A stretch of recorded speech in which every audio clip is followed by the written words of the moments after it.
Hey folks, welcome back to RNG Presents The Dark Veil. The Dark Veil is a real play Dungeons & Dragons podcast about a group of adventurers played by lovable idiots. We've got a lot to cover, so let's get right to it. Where we last left off, seeing his master in the dazzling sunlight, so far from home, Kwanseng had used the Eye of Aragoth and perceived that the aberrant monster they had defeated had instead trapped them in some sort of dream state. And suddenly the other saw a flash of red light, and Kwanseng put the eye away and greeted his master, apologizing for his disrespect. Pip introduced the party to Olive, her great love who had met an untimely end years ago, who Veritas and Alistair had brought back to her. Eric's parents arrived and embraced him, having followed the adventurers from Darvington. A ship docked at the village, helmed by Rondon's seafaring cousin, Shiverme of the Timbers clan, and Veritas promised to Dane to restore his fiancée, Nerina, from her petrified state. Amid all these reunions, Harry, the halfling they had saved in the cave, came to Dane, secretly expressing that something felt strangely off about his mother. Dane shared his suspicions and took a moment to warn Pip not to trust anything before heading into the village with Harry.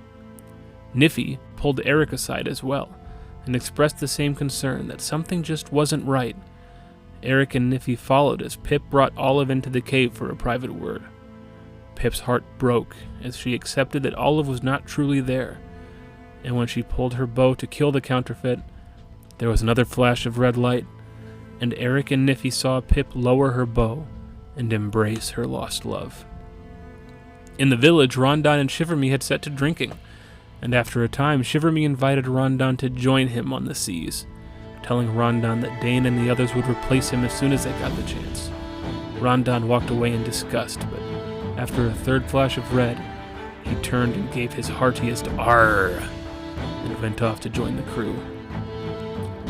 While Eric and Niffy were hurrying to the village to find one of their friends, Harry took Dane to his mother's house so that he could show Dane her strange behavior. Dane, apparently behaving too suspiciously while they ate pear pie, was confronted by Harry's fake mother. "When did you figure it out?" she asked.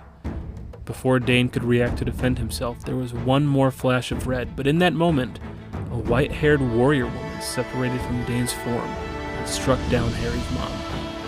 This strange woman turned back to Dane and said, "Well, it's about time we met." And in that moment, we pick up this episode of The Dark Veil.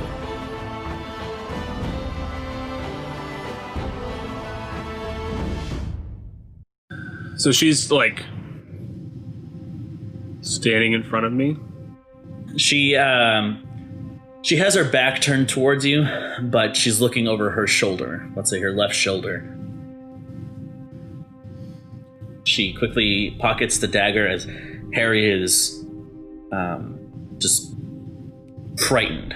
Up on the couch, his feet kind of kicking away, almost as if he were to want to climb the wall itself.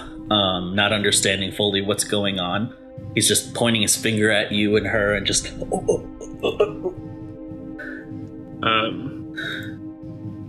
I'm sorry, do you know me?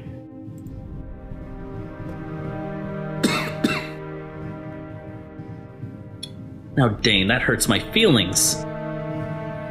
Now I know that you really weren't listening all this time. Listening to what? Let's start over. Let's start simpler. Let's say that. I'm Seraphina. She finally stands to face you.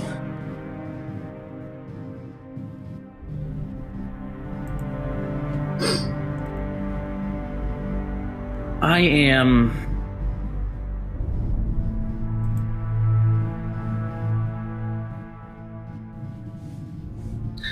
ugly.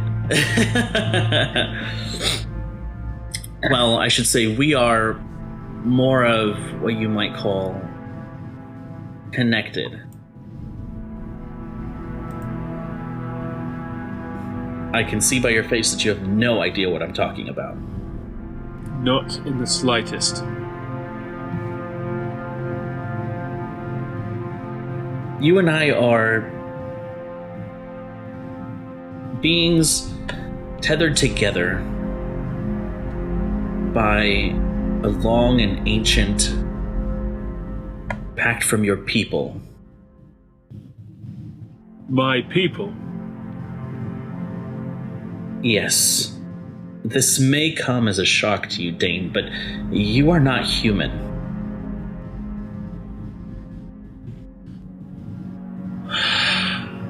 You're not the first person to have said that recently, and I still don't understand any of it. There's not much time to explain. What you need to know right now is that somehow you have been transported into this realm, the realm of dreams. Although right now, we are in a space kind of aside from that realm. Sure, a pocket dimension, I get it. I would call it more of a localized nightmare. Comforting. And how does this bring you here? This place is where I exist. In this nightmare? In the dream.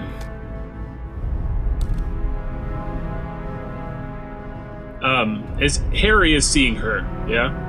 Yeah, he is still speechless. Okay.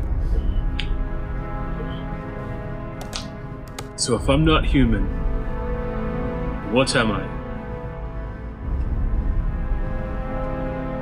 You are what is known as a Kalishtar.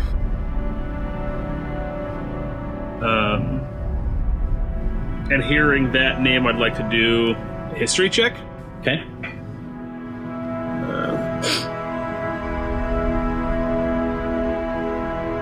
Which I'm not proficient with. That's the wrong dice. I'll use... 14. Okay.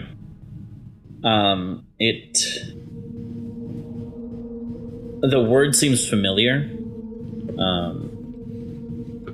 Its, I guess, association is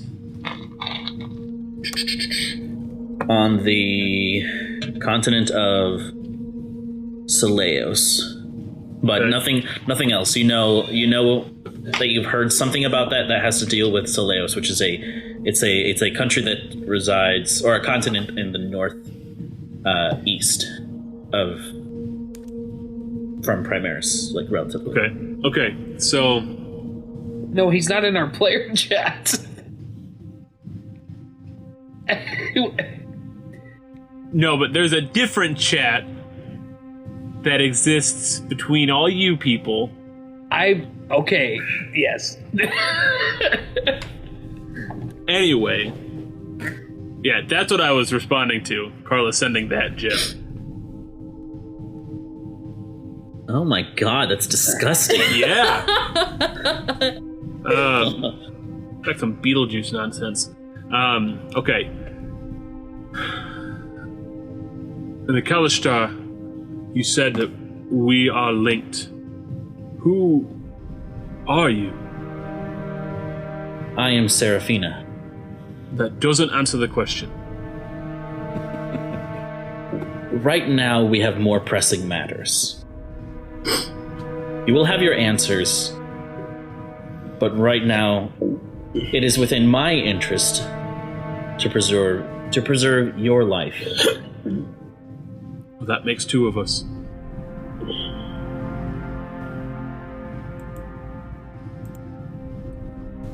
Who is the that over there? He's a wizard, Harry. he's a wizard, comma, Harry. He's a hairy wizard. He was in the cave with us before we got brought into whatever this is. He lives in the village. Oh yes, I do remember you freeing him. Unfortunately, that is all that I remember. It took me a while to get here. How do you remember that? Like I said, we are the same. We are tied together by some strange presence, some unknown magic.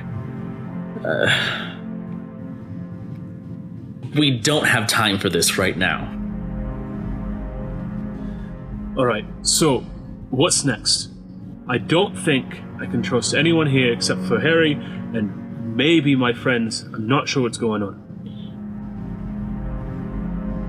Do you have any idea where they are? We've separated, I don't know. Then you can only assume that they've all been taken. Wonderful. Luckily, Dane has a certain set of skills. Give me back my friends. I will not look for you, I will not find you.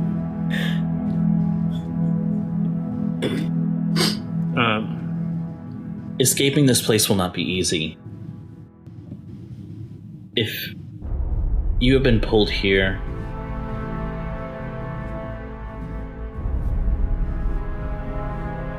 we do not hold the power.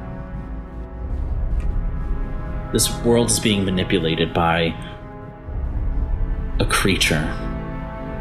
Some would call them quarries.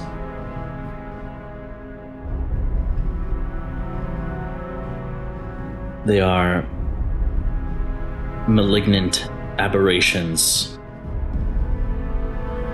that create these nightmares.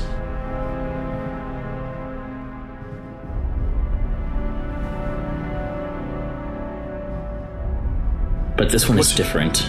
What are you? The Corey's doing this, and you're a dream person. You can call me a spirit of some kind.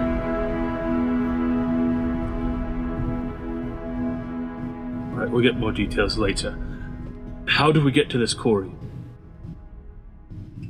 It's not that simple. He exists, or it exists, all around us. Except this isn't like the other ones. Normally, the nightmare is much more apparent. It is twisted and awful. This one seems to be a paradise.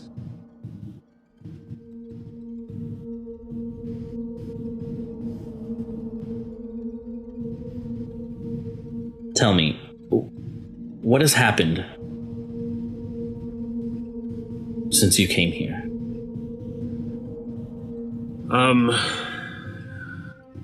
Folks have returned from the dead. People have come from faraway places where they should have stayed.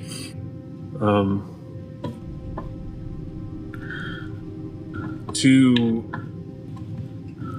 titans that last I saw were killing each other are now friends and working together.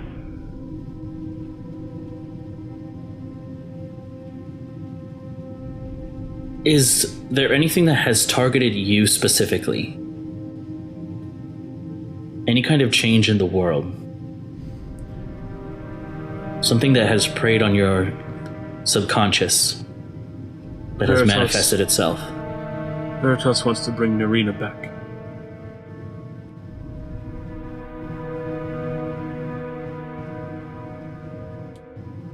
I see.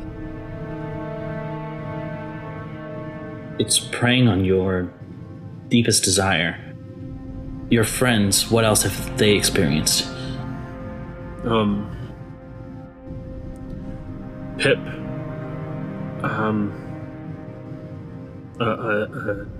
A lover from her past has returned from the dead.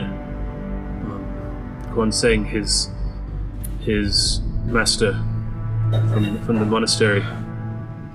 He's here. Eric's parents. They've come. I thought I saw perhaps a ship with a Timbers flag come into port, but I couldn't see. I was quite far away.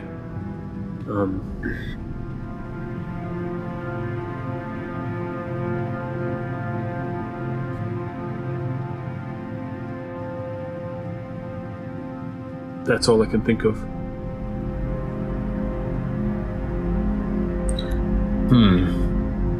No quarry that I have ever met has wished to bring such happiness to other people.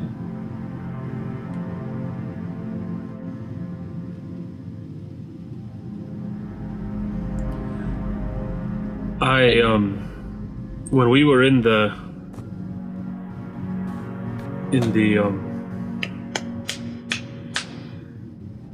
the cave, I looked in the eyes of one of the Athlings covered in whatever tar substance that was, and I saw him running through a sunlit meadow with a lover. It seems to be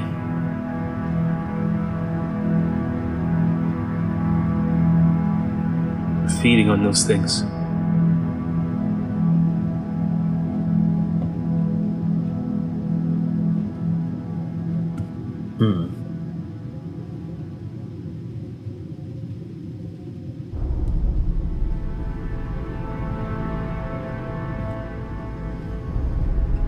What do you know about this area? Cause quest? Not much. We just arrived. Is there anyone who might? Eric, probably.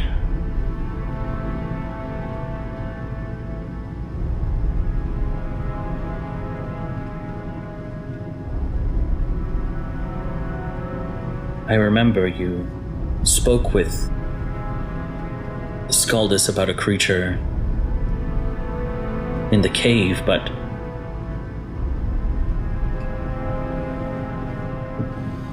I'm not so sure that it is a quarry alone.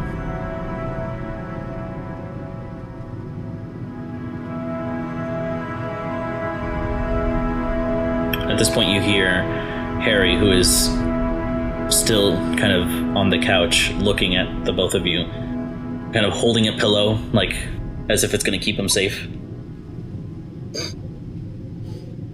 He says, I know a little bit about this area. Harry.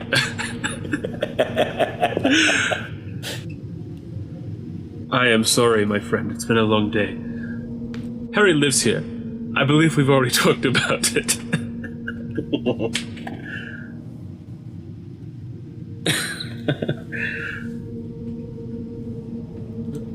She walks up to him, kind of staring intensely. And she says,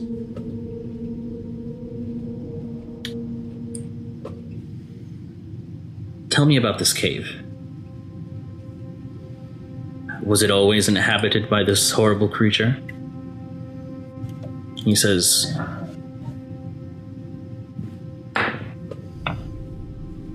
No. Well, rumor had it that there was a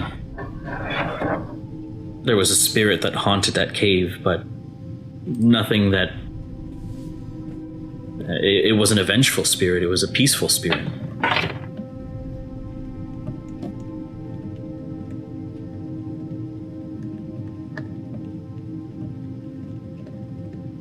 I mean, everyone in this area has heard the local tales, but it didn't really seem to matter. Some people thought it was just legend.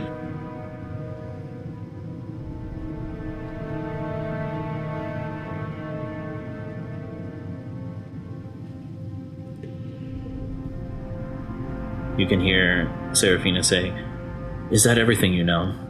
He says, Unfortunately, I don't remember much else, just that there was a little girl, and that's all I remember. She turns back to you, Dane, and she says, "We'll need to find your friend. We need more information."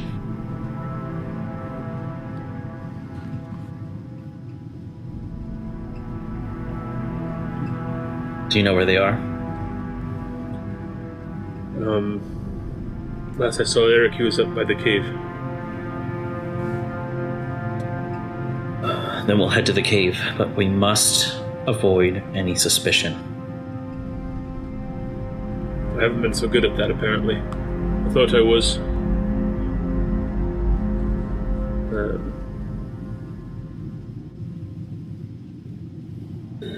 Aye, let's go.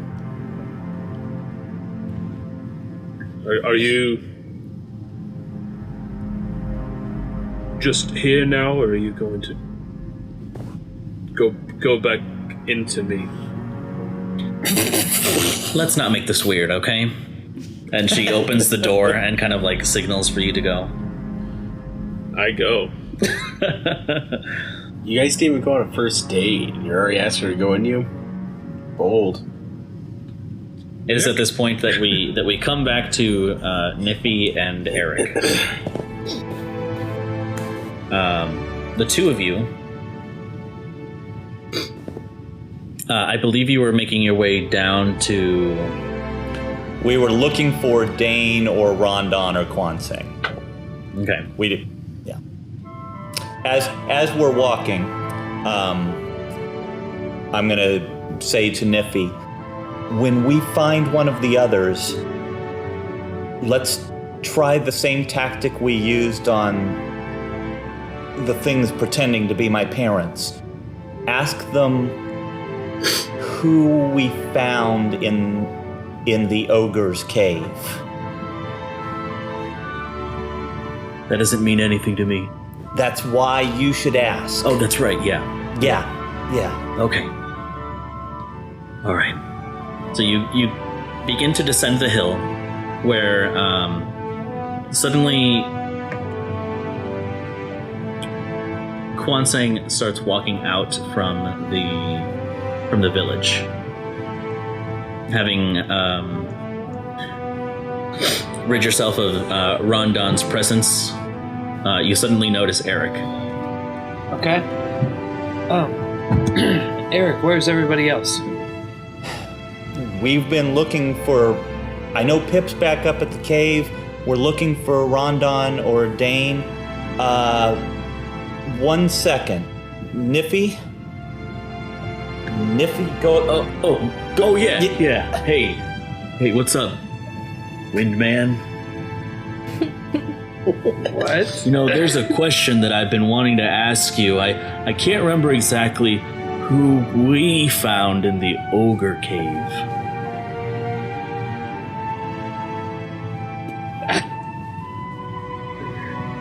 As soon as Niffy asks that, Kwansang slowly turns towards you.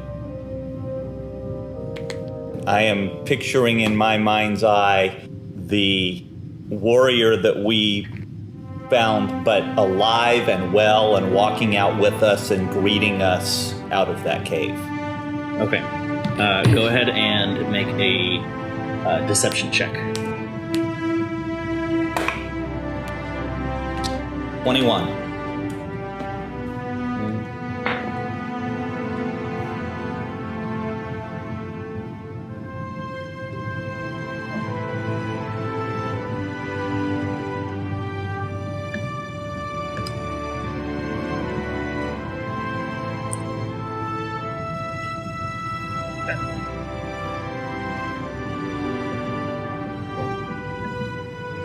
Are you talking about the warrior? The one that we found alive? Yeah, that's the one. Awesome. So I'll tell you what, we're just grouping everybody up. Like I said, Pip's already up at the cave. Why don't you head up there and I'll grab Rondon and Dane and we'll just all meet up there, okay? Thanks. And I'm just gonna start walking past. Okay, make another deception check for me. Okay.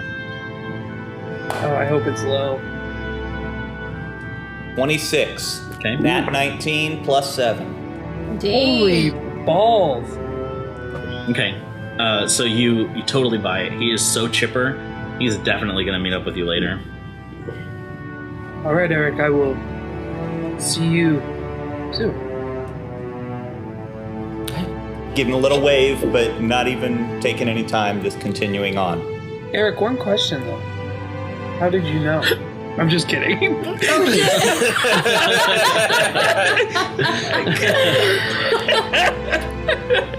That give you a little stomach drop there. shit! You got me! You got me!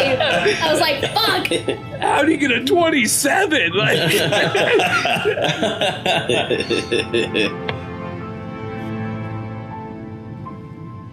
So as Eric just kind of walks by you, Niffy, she turns towards you, Kwansang, just like walking away, and she's like, "Yeah, we'll see you later."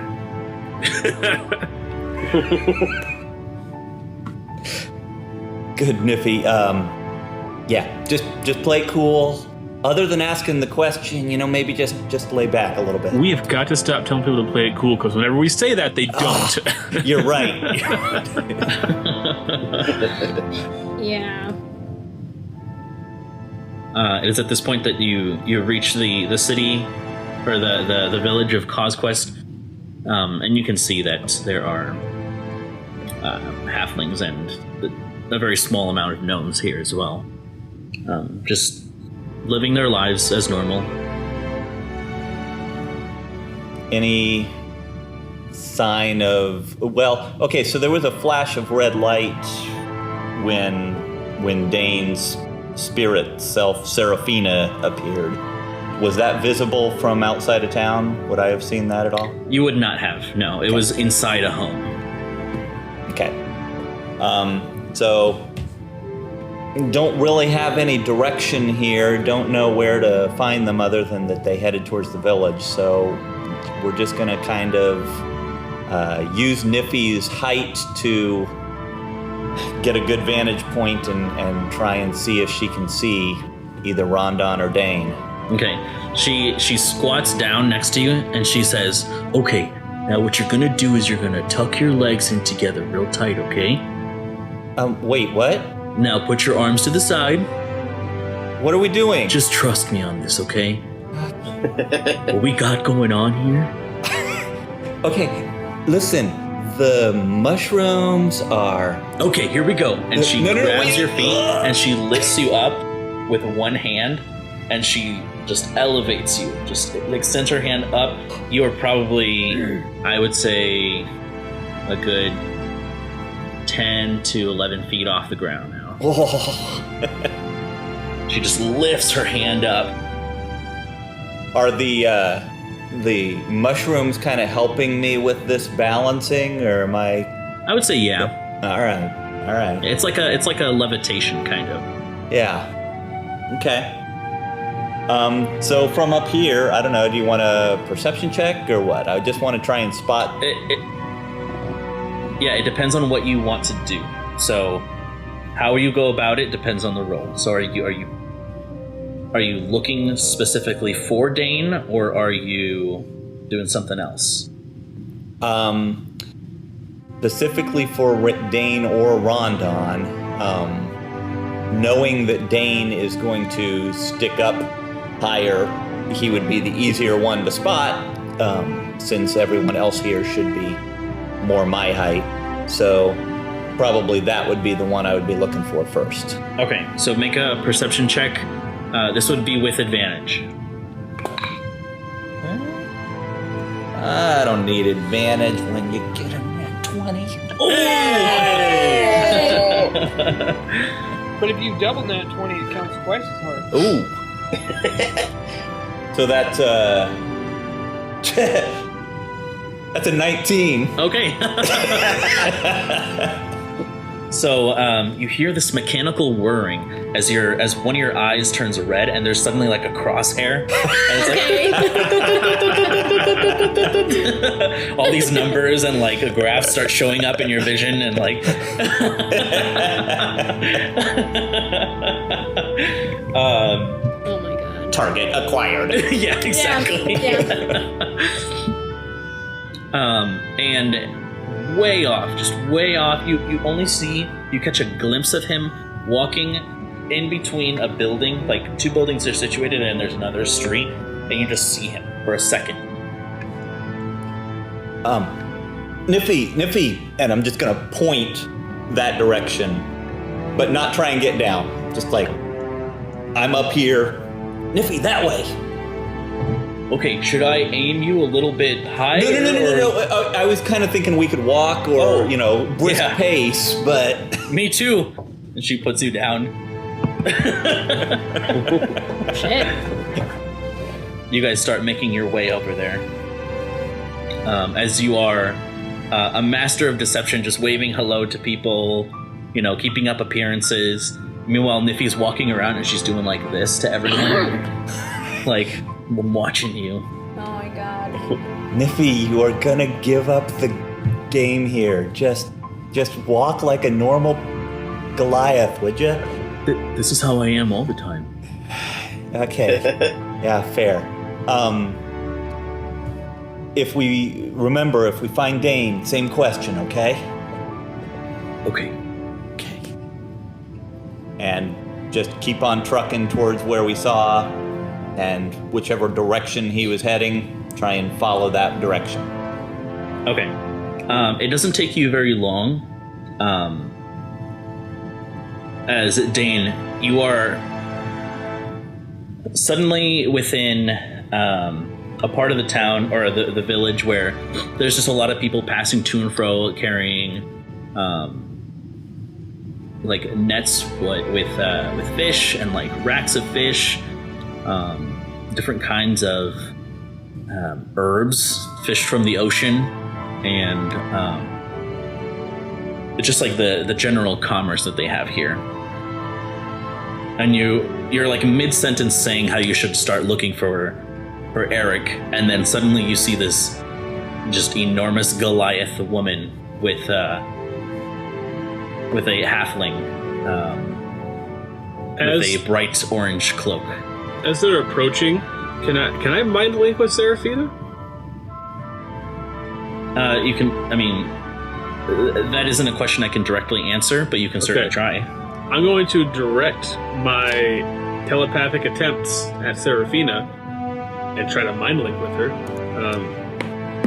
How do we know if he's taken or not? Well, I suppose that with our insight, we'll find out pretty quickly. All right. Eric. Niffy. It's good to see you both. Yeah, it's good to see you too, Dane. Niffy, we talked about that. Anyway. What number am I thinking of? 6. Was that it?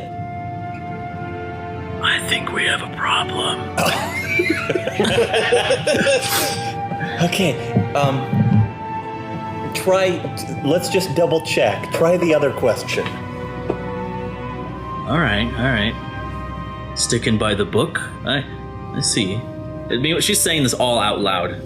Jesus Christ. All right, Dane. I have a question to ask you. Who did you find in the cave with the ogres?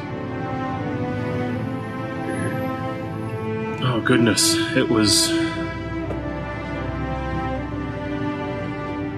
the remains of an adventure that inspired Eric.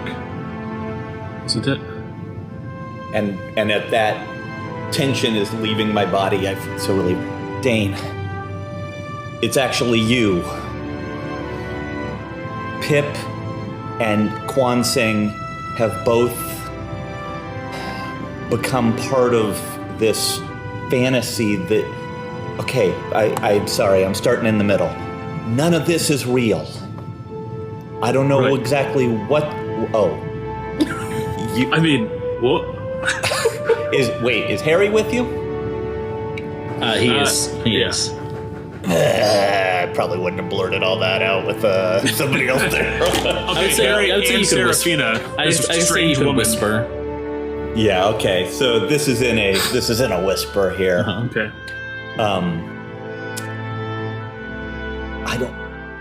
I don't know who we can trust, but Niffy's the one who caught on first. Something isn't right in the world. The fact that the sun's out probably should have been a bigger clue to us than it was. My parents were not my parents. Kwan Singh is not Kwan Singh. When we left Greenwood, what did your father say to you?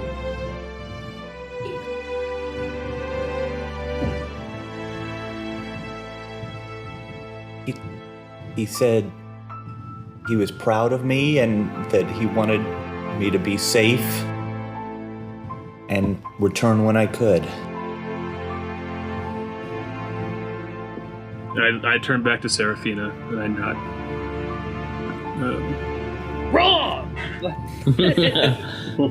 He hated your guts! Eric, I am glad that it's you.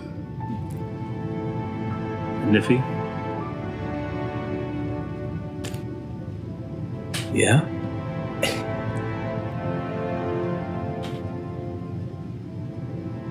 I was talking to Eric. Oh. And Niffy Okay. question mark?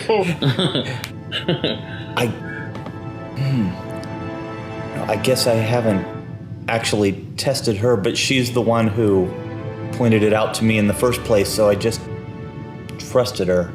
Maybe that wasn't smart. It's alright. She's going to do something. She probably would have already done it.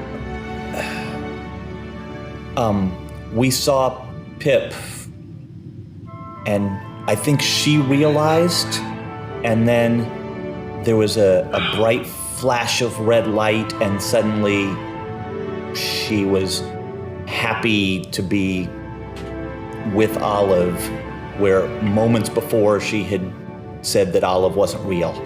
So I feel like she has been charmed or something somehow. She's part of this now. Kwan Singh didn't remember what you remembered about the ogre caves, so we just left him. We actually sent him back up to the cave as well to get him out of our hair, honestly.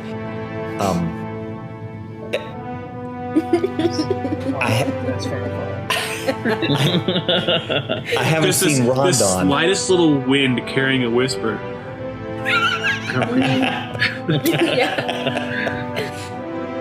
I haven't seen Rondon. I don't know what to think of that. Pip confronted Olive because I told her. You were talking to your parents. I couldn't get a word with you, but I told Pip something was wrong. It's my fault. I also told her to play it cool.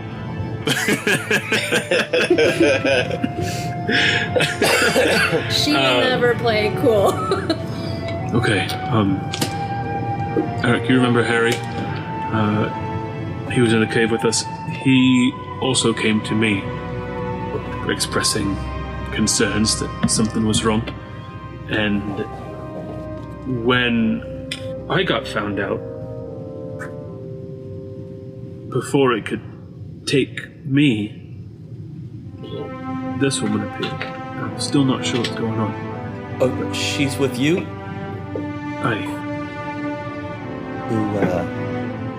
Who is this? Hello. It's a pleasure to finally meet face to face, Eric. She extends her hand towards you. Yeah, Sorry, you have me at a disadvantage here. You are? Serafina. She's been talking like this since I met her, and I have no idea what's happening, but she seems alright. You feel like we can trust her? She literally came out of me, so I hope so.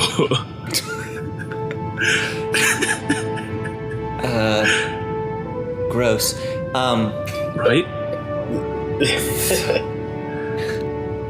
Harry kind of tugs at your shirt thing. He's like, "Hey, is this guy cool? Is he cool? Yeah, he cool. Is he The coolest. He's not. No, he's not one of those. With the. No, it's him. This is... What about the other one?" And he looks up. And Niffy. They're both alright.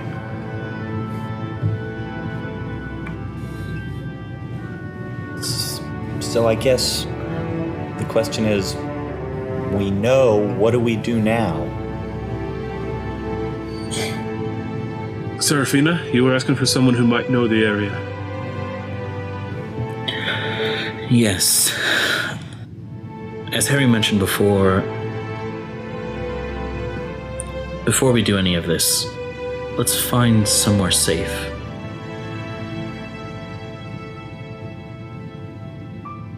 I cast rope trick.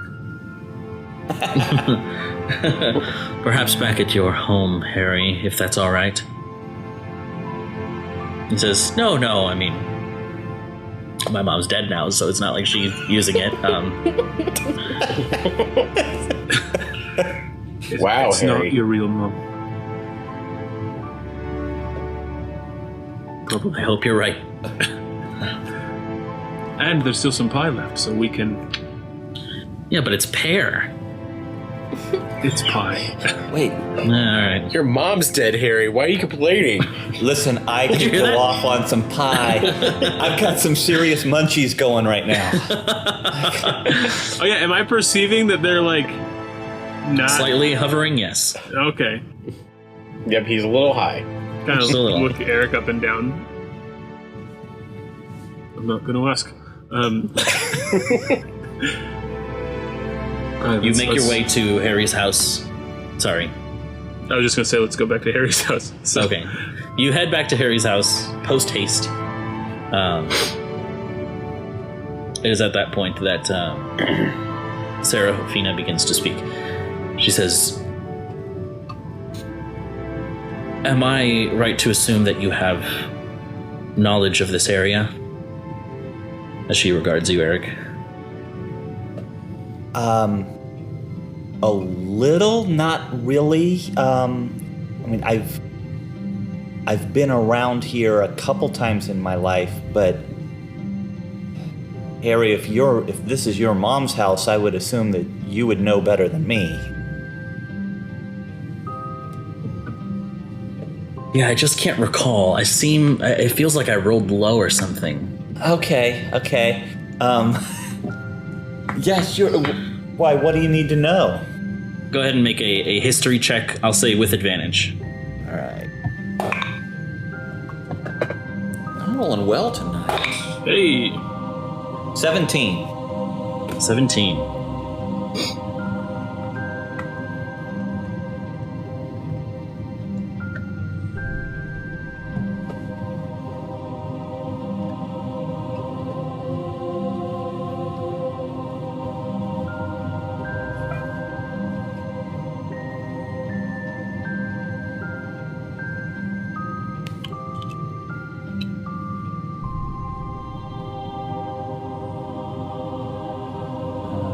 One second.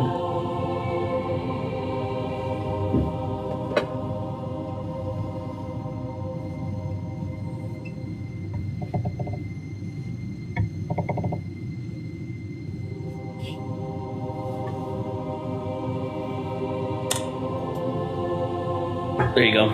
This is what you recall about that.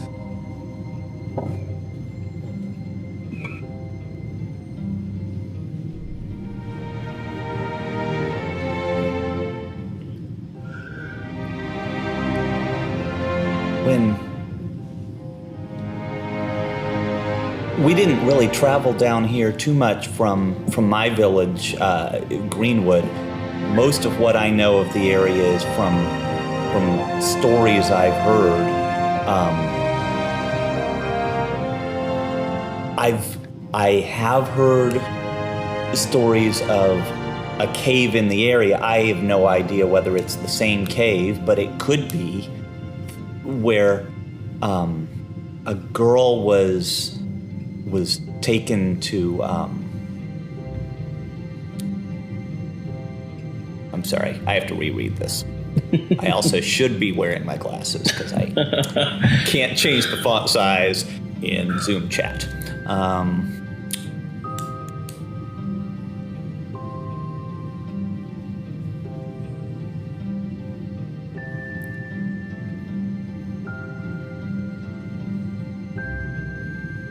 Okay. The cave in the area, there was a girl that lived in the cave. And you know, these are the kinds of stories that you hear that you enjoy because they're kind of scary, but they couldn't possibly be true. But with what we've seen, who knows? Where she was unable to die, or that maybe she did die and her soul couldn't leave. I don't know. Young girl, like 10, 12, in that area.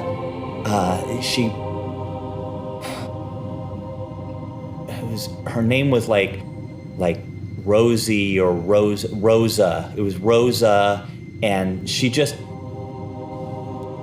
the stories we've always been told is that she just wanted everyone to be happy, which I guess checks out with what we're seeing here, that she wants everyone's dreams to come true. I suppose I could be superimposing what's going on here onto a story I remember from my youth, but maybe that's what's going on here. Could she be trapped somehow in this cave? So you're thinking you might need to kill a small child? I think maybe she has already been killed and her soul can't pass on. It may be that freeing her soul is not killing her, but it's actually ending torture for her, ending her captivity. And that might be what we fought in the cave. I mean, the way it was always described to me was she was a young girl with like strawberry blonde hair and freckles. I don't remember ever hearing her described as a big ball of tar, but maybe, yeah. I want to kind of try to recall if there was anything about the encounter that might have hinted at there being a little girl somewhere. You know what I'm saying? Like, if there, I don't know, just like flashes of like different forms or whatever. Or, I don't know how to ask that question or properly convey what I'm thinking. But like, oh, now that I think back, it was a little girl sort of thing, you know? Nothing about the encounter that you had gives you that clue. No. Okay.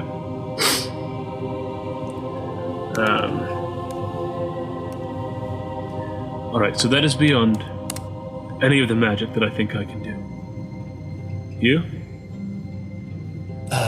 Yeah, no, I don't have any power like that. Serafina? Harry? Yiffy? Niffy? Excuse me? It's now that the words are mixed in my brain, they're not getting unmixed. What was the question?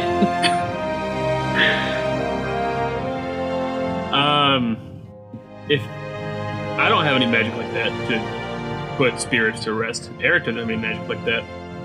So I was asking Harry and Seraphina, and then I asked Niffy. I'm gonna make a note here.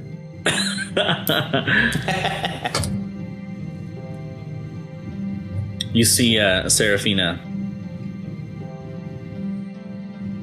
She begins to nod and she says, "It makes sense now." Oh, good. These creatures that I spoke of before, the quarry, this world does not reflect what they do, but it does reflect the dreams of a little girl. Her vision is being corrupted and the spirit is being taken over.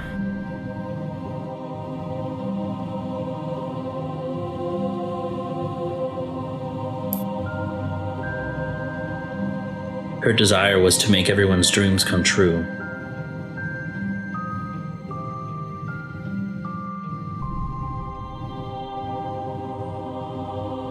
But then one of these quarry got to her.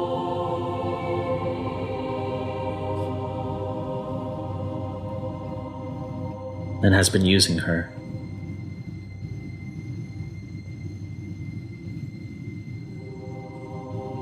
And you have experience with these quarry. Yes.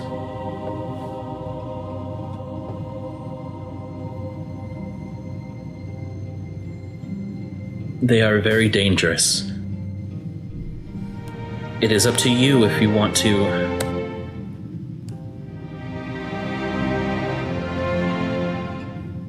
try to sever this thing from the spirit of this little girl. What's the alternative? Live here?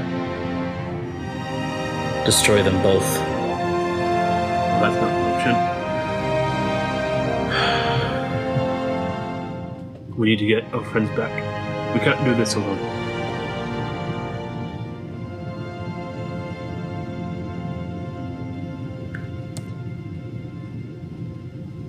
Perhaps we can ask the creature nicely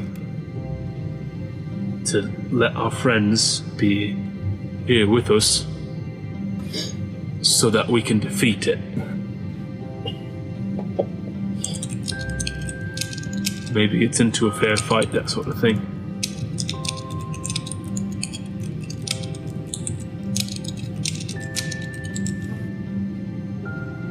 That's not canon, by the way. That's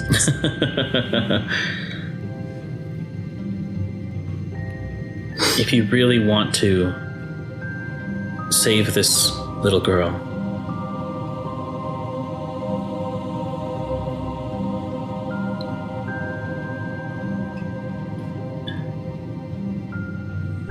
you will have to defeat the creature that has a hold of her spirit, and then help her move on to the other side.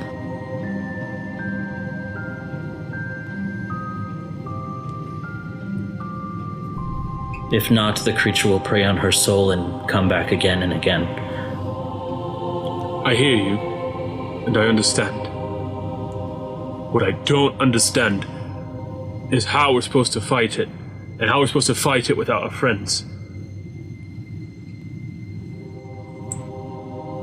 We keep talking, we need to defeat it, or we need to get out of the dream, but what can we do from here inside of the dream?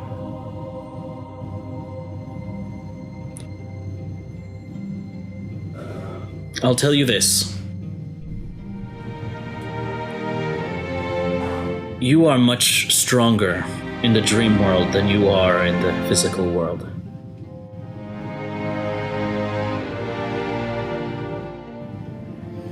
What? As long as I am here,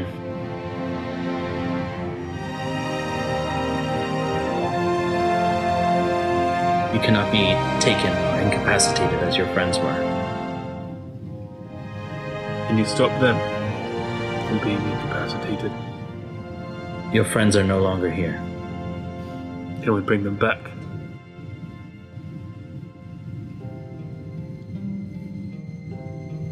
They've left the dream world.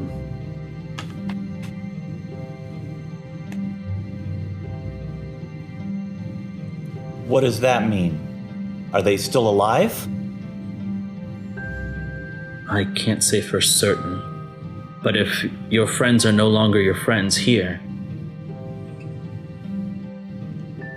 and this creature is puppeteering them, then they've left the dream world. Whatever that means, I cannot say for sure. And what of these three? Eric, Niffy, Harry. Can you stop them from being taken? Each one of my friends that gets taken out of this dream, our chances get smaller and smaller of ever seeing the other side of it.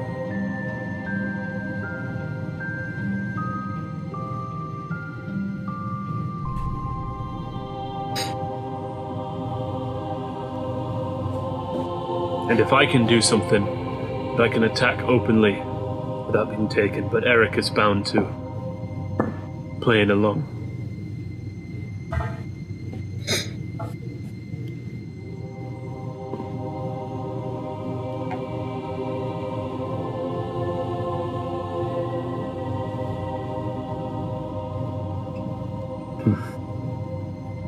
Yes, I believe that is possible.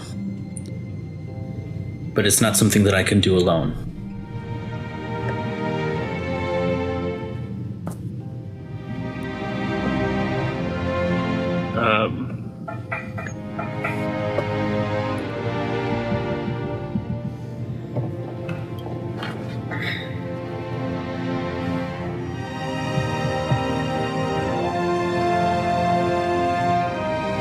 I was just reminded of something when I was looking at the vision in the one thing's eyes or whatever. Didn't you describe the girl in the vision as having red hair? Yes, I did. Okay. Connected.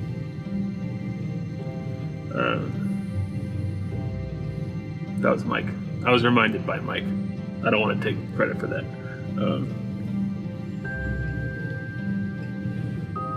Not alone.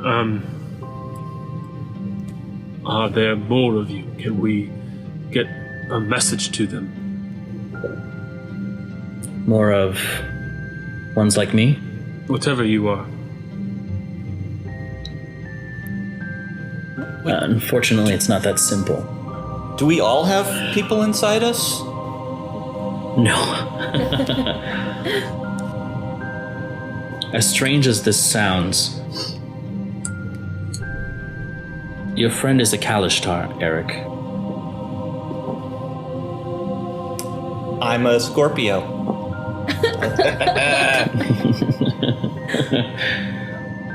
Gesundheit.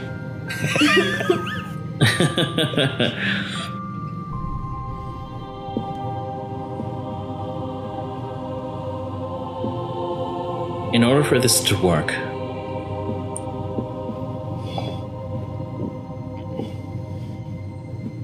if you wish to defeat this creature, you must defeat your friends. Including Eric.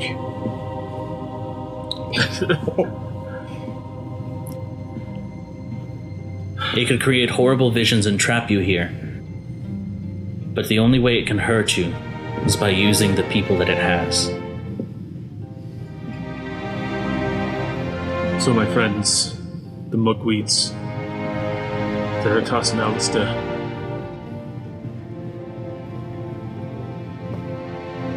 Oka and Airlace and Master.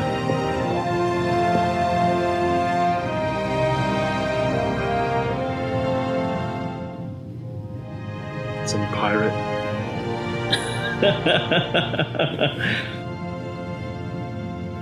I do remember Rondon telling me about his cousin Shivamy. Was he cold? No, it's just they're a weird clan. I see.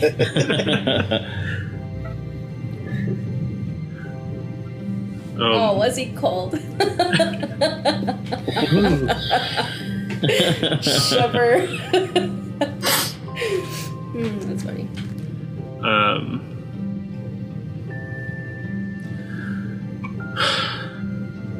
Well then, there's nothing for it. Let's go find Rondon. Either he's taken or we need to beat him.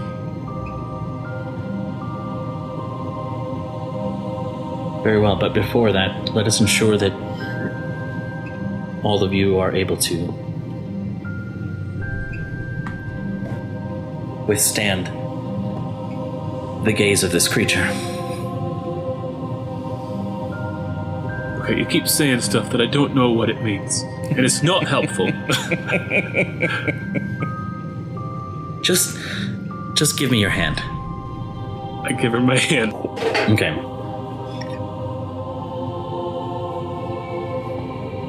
She looks to you, Eric, and she says, "Please step forward."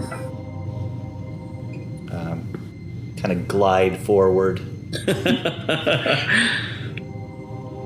Exactly. Now, Dane, I need you to close your eyes. I closed them. That's not going to be on the recording that I closed my eyes, but Tyler's eyes were closed, and therefore Dane's eyes were also closed. I need you to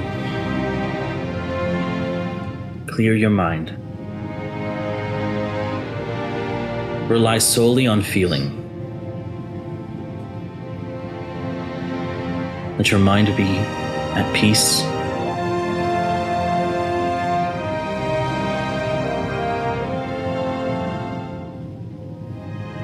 And remember a time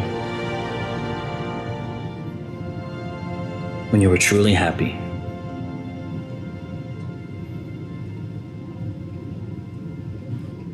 What memory do you draw upon?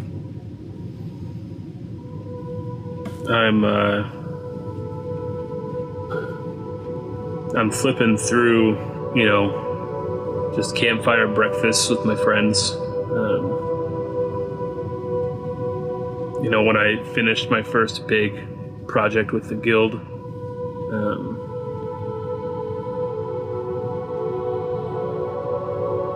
Just times with Claudia as I was growing up.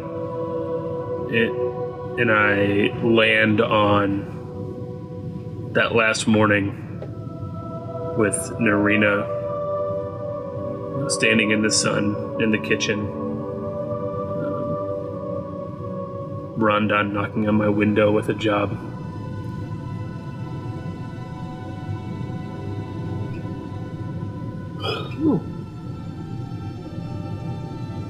You suddenly open your eyes, and Eric, you see that both Seraphina and Dane's eyes glow this brilliant blue. And you can see this energy beginning to pour into you. There's like a thin blue layer that kind of hovers over you. And you do the same with Harry and Niffy. There. That should give him the same resistance in the dream that you have.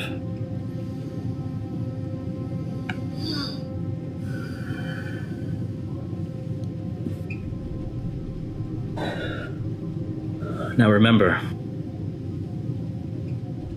unless you want to destroy the girl's spirit, you will need to convince her, speak to her, and help her cross over. Else this creature will continue to reform and draw upon her spirit.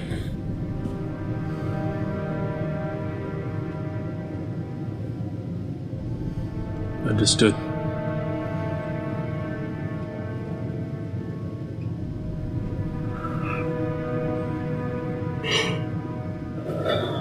Are you all ready? Frankly, I've got very limited resources left for a fight. I feel like on a scale of 1 to 28, I'm at about a 2.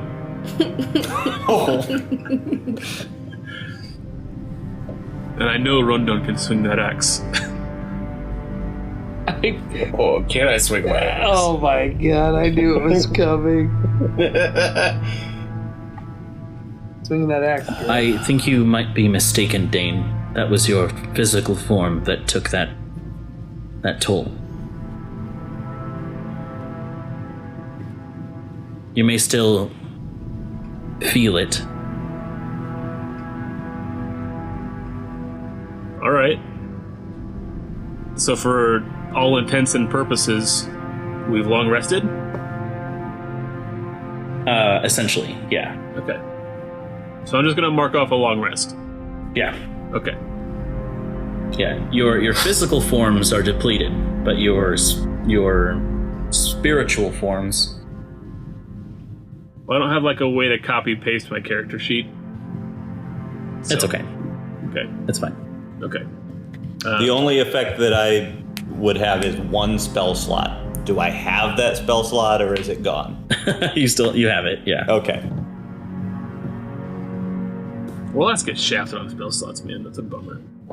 Also, like, I was half anticipating that she was gonna, like, give me your hand, and now I'm gonna leave you at the mark. Circle, circle, dot, dot. I want to get a cootie shot tattoo so bad. I haven't gotten... Do it! I've gotten one, I guess my calves, that's it. But I want to just get 2 circles and 2 dots. That's just boobs. No, it'd be like 2 circles inside of each other and then 2 dots within. Like, I've thought about this for like 10 years. Like hydrogen? Like, it looks like a two-hole button. Oh, so it's a button. I love it. It would be like a... Oh, maybe not. Well, That is bad. you don't get to see it. Like a blank piece of paper. Anyway, Someday I'll know. Pull the trigger. Dane is now immune to cooties.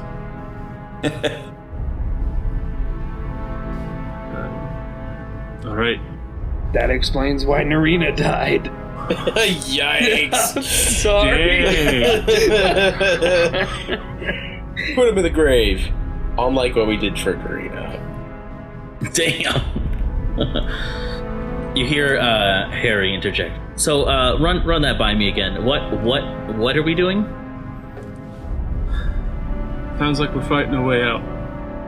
And also putting a little girl to rest. If you have any more questions, we can't answer them, because we don't know.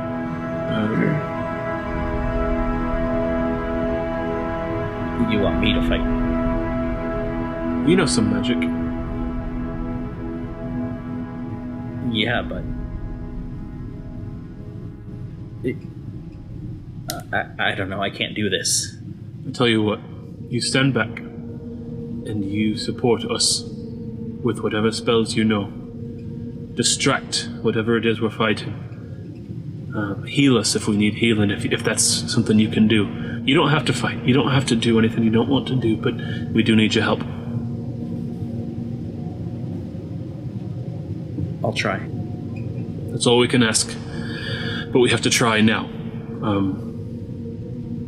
Shall we? Are you sure we can't just stay here? You know, Pear is just fine.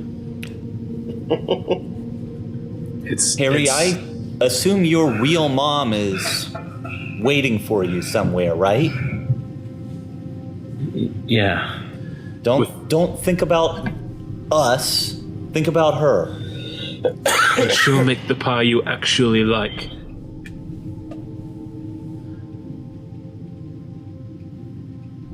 Okay. Okay. Keep that in your mind. Yeah, and if you fuck it up, I'll kill you. Nope. Niffy. Jesus. Eric, remember, So don't fuck it up.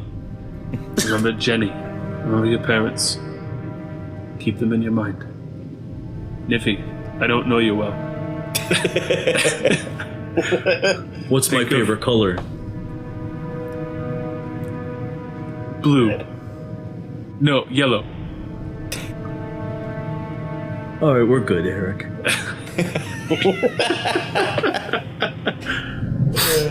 Keep your favorite color in your mind. All right. Let's get through this so we can get everybody else playing.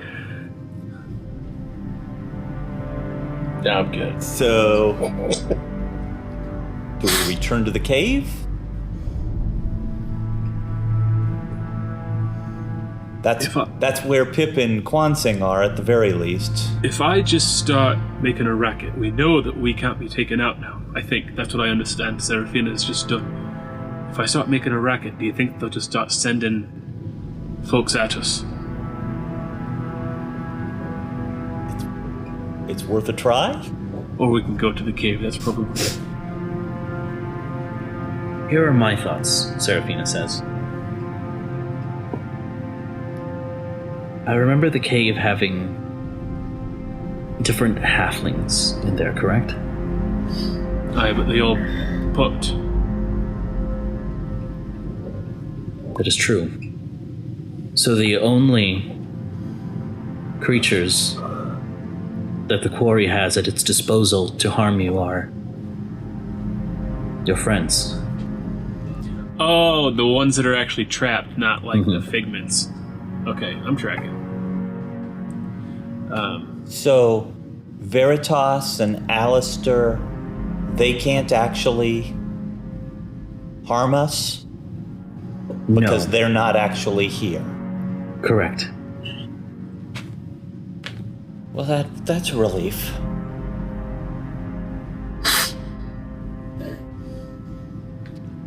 To the cave, then.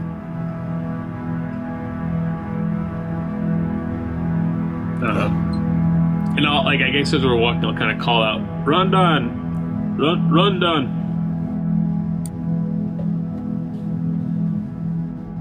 So as you walk out,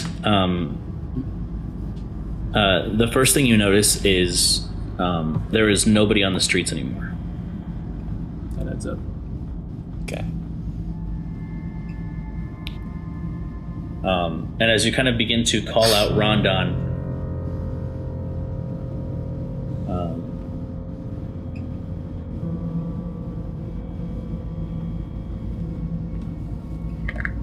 Well, hey, Dane. I wasn't anticipating you over here. Actually, what are you doing over here? you can see Rondon step out from behind a building a good, 30 feet away.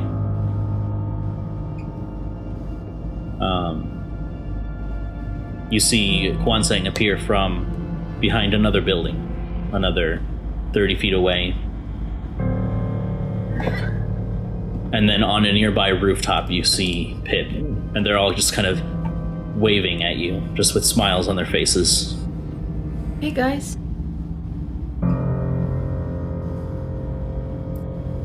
And I'm going to mind link with Eric.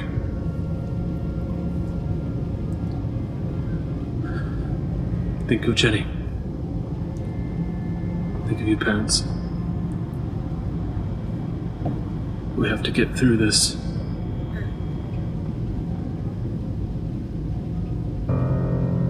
Remember Narina, and hope that hurting them here doesn't hurt them for real.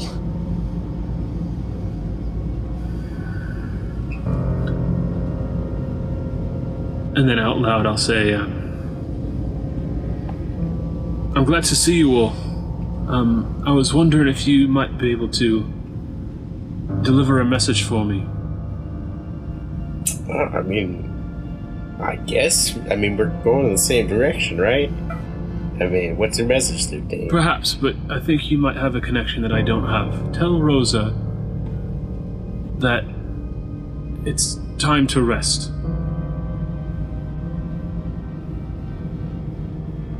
And as he says that, Dane, you can see that Rondon's eyes suddenly begin to glow a vibrant red, and so do Pip's and Kwansang's. In fact, they become outlined with this kind of red aura.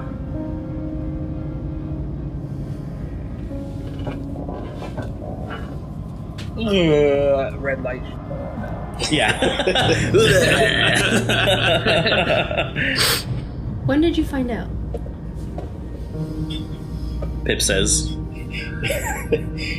Sorry, brief aside. It reminds me of the TikTok that's been going around like, "Hola, niños." What is that? Yeah, I don't know what that sound is from, but I hate it. It's so ridiculous. I suspected since we arrived. It was the sun. It was Alistair and Veritas. Olive. Oka. I saw the dream in the other halfling's eyes. Then you're a fool just like your friends. And I need you all to roll initiative. I knew I could count on you for that one-liner, Drew.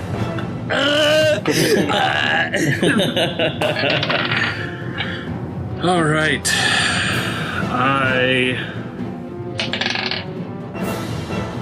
Brandon finally gets his battle royale. Yeah, he does. Well, kinda. I have terrible. I just have no. I have a 0 to dex, so my initiatives are always +0, and I always roll bad. So that's fun. Who's Lil Daddy? Who do you think it is? No.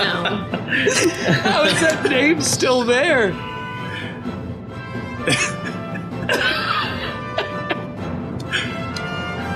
I totally forgot that I put that.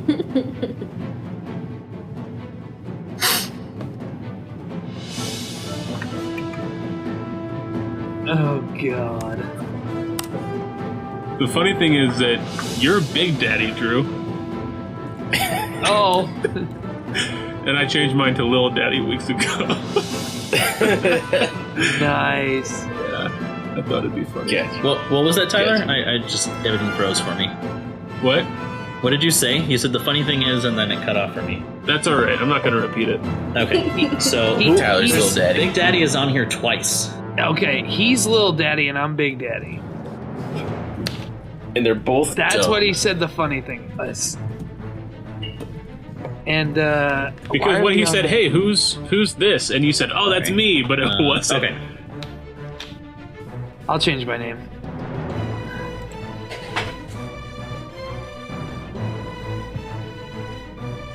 I do see Big Daddy twice. So, you see Kwanseng suddenly there's this like wind that begins to whip up around him. Like the swirling vortex of red, just wind begins to whip around. His hair begins to move around in his bun, and there is this like red glow in his eyes. You can see that Pip suddenly readies her bow, and there is this like red, chilling frost that surrounds her as she knocks the arrow. You can see that these icicles are forming at the arrow, like as she pulls it out. And Rondon, you can see that he readies himself in this stance as he buries his feet in the ground, and you can see that it actually creates like cracks in the earth as it just as his eyes glow red. So, Eric, what did you get for initiative? 22. Pip. Wow. 15. Okay. Dane. 5. Oof. One thing. I also got 22. And Rondon. I also got 15. Oh, shit. Okay, so Kwanseng obviously has the higher dex, but between Pip and Rondon, is it Pip that has the higher dexterity, or? I have +3. Back. Yeah, Pip's first. Okay, I got +2.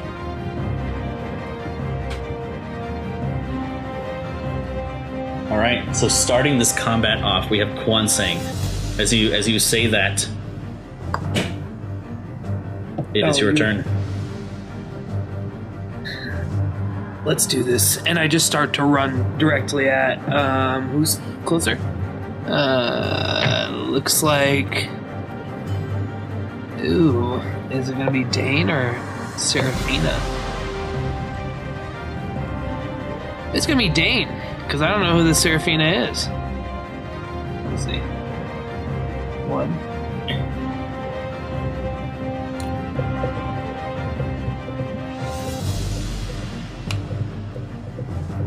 Right here. And I'm gonna try and hit him with an air lacing attack. Go for it. 26 to hit. Misses. I feel weird fighting you guys. I don't. Yeah, this I'm is not strange. Crazy. I'm not crazy about this. Oh God. He takes 13 points of damage. All right. And then try and hit him again. All right. Oh. For my second attack, it's a 28 to hit. How are you? What are you adding to hit? +9. How do you have a +9 to hit? Holy crap! I can show you if you want me to. No, I believe you. And I rolled a 19. Dang. I'm so sorry. All right, yeah, that hits. Where did my D8 just go? Another D8?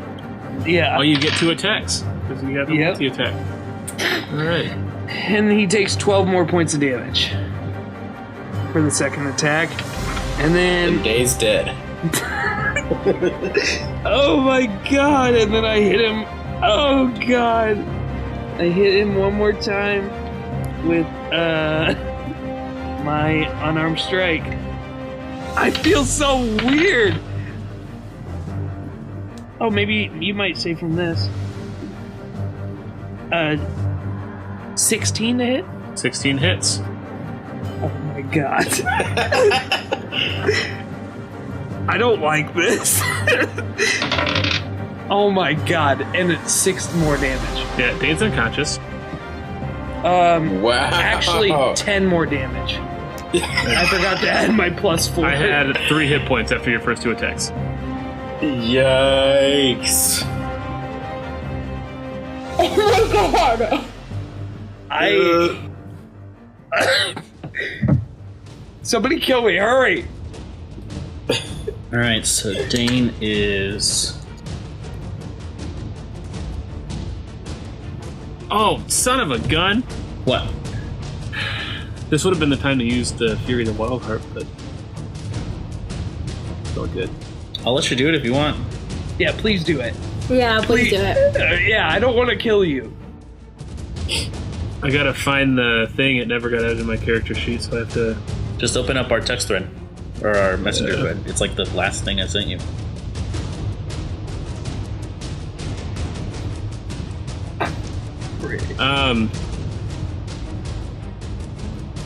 So, roll an additional d20 for your initiative. Okay. That's a 14, which puts me at 19 total. 19. So then you are right after Eric.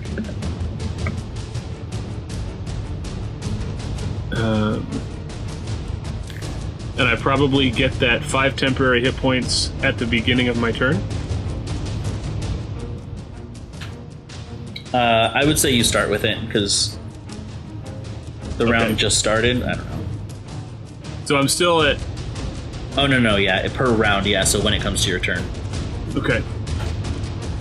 Oh, that's nice. So you'll bounce back from unconsciousness. Nope. You did 10 points of damage for that last one, and I had 3 left. I technically had 8 from the. Or no, temporary hit points. Would that bring me back up? Temporary, no, because you're not healing. It's like a shield. Right. But I'm not unconscious at 0 hit points anyway. Correct. So you still got me at 0, but I'm not down. So basically, as it's starting, or as you're like rushing at me, and you're starting to lay into me with, I'm assuming like with your staff to start with, and I'm just taking these hits, and Dane's squishy, right? So you do this, you do the 2 attacks with your staff in this last air lacing burst, and then just, it's like the wind hits, but it like deflects off as like the blue is shining from the eyes again. It's like trailing backward. And when I would have gone down, I'm standing up and I just plant the staff in the ground. Damn. And that's how the Fury of the Wild Heart happens. Quan Tsing in the real world is like, get him, Dane.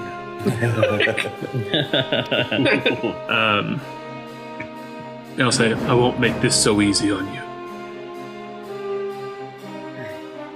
Gotcha. You're the one who needs it taken easy on. That was bad. That was a good try. That was a good try. Just take it out. I respect it. All right. So as you summon the power of nature's wrath to you, you are suddenly there is this like blue energy that begins to kind of leave your eyes and trail off.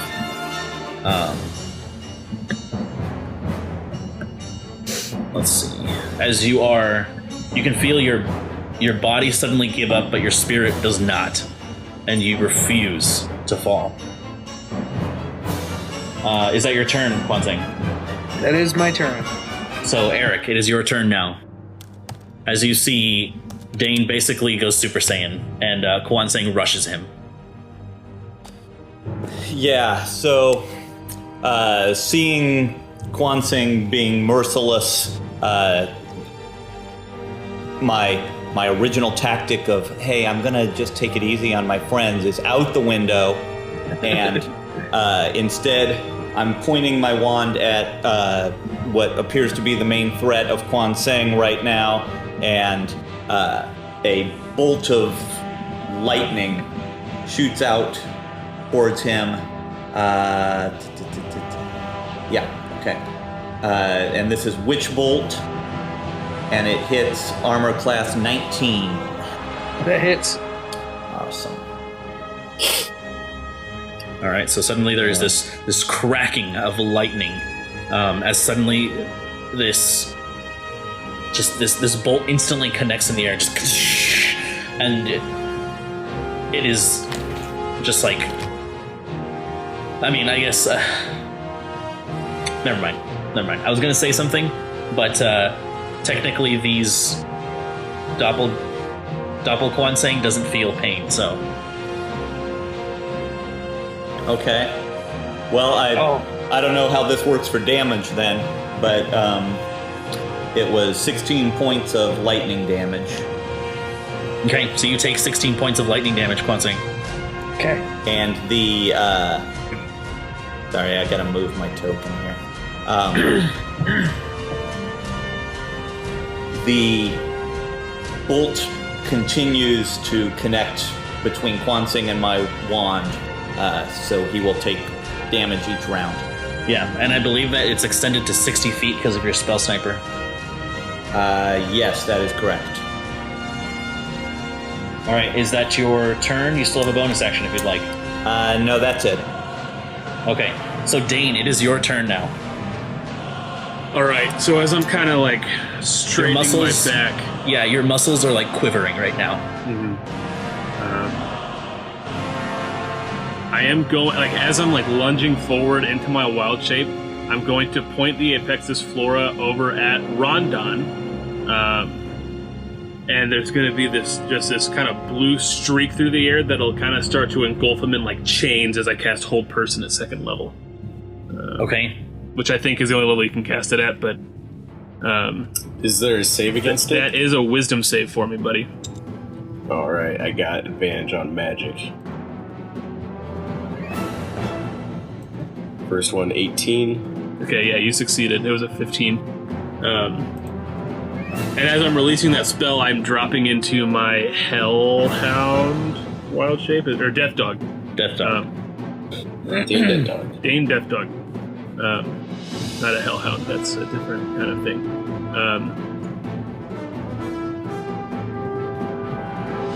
So yeah, I'm releasing that magic, and then you just see this two-headed, but like the blue eyes are still, like there's 4 of them. And like just the claws digging into the earth as I'm snarling at Kwanseng in front of me. Okay. And as you transform, it is a strange sight. There is this inky blackness to your form that is somehow veiled by this blue ethereal light. And so it's kind of hard to understand the form you're in. It is like a blue flame surrounding this inky black substance that just appears to be drifting off in space. So comparable to the stuff that we've been seeing inside, like in the cave. Mm-hmm. Cool. I mean, not cool. Tight. Saw it. I use my some of my movement to get up to Kwanseng. Okay. Kind of close that gap and take out the distance advantage. All right. So it comes up to Niffy's turn. And she is just going to go into a rage. As she draws her long sword and just screams, "You son of a bitch!" And she goes right behind Kwanseng, and she's going to strike at you twice with her long sword in rage. I'm gonna die. Let's go. So with advantage, that's a 19 for the first attack, and a 23 for the second attack. Oh yeah, she hits on both. A question though, would it be advantage or a straight roll? Because doesn't she take disadvantage when she's in a rage? No, she doesn't. Oh, okay. I just wasn't sure what. I thought that's what the rule was for rage. Also, real quick chiming in, because I'm still at 0 hit points, I succeeded my first death save. Gotcha. So I need a D10. Oh, she's killing me. Come on. So... Oh my god.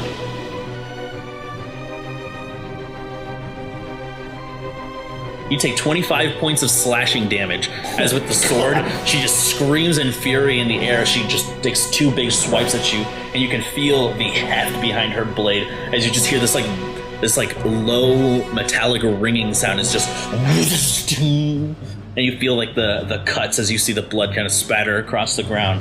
That is her turn. It is now. I have 1 health point. Dang, Neffy.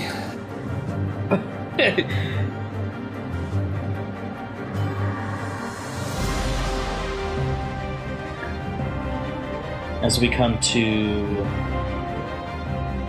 Seraphina,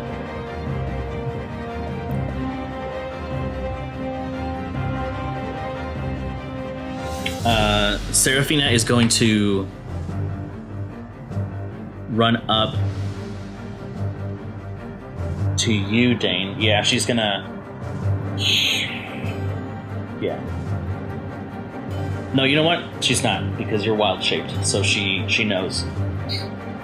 She is actually going to use a spell, and she looks at you, Pip. She extends her hands, and suddenly you feel this force, like, kind of gripping you from the sides. I need you to make a strength saving throw.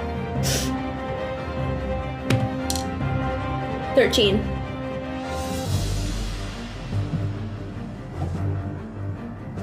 Uh, 13 fails. As you are suddenly pulled off the rooftop. 7, 5, 10, 15, 20, 25, 30. And pulled closer to everyone as you are restrained in a telekinetic grasp. Okay.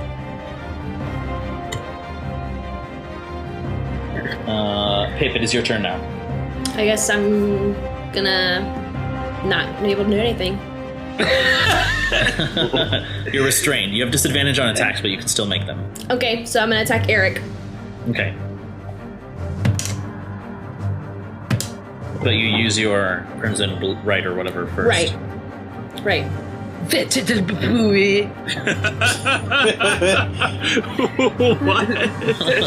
So with disadvantage, I rolled a 10, so that's a 19. Ooh, that hits. And then...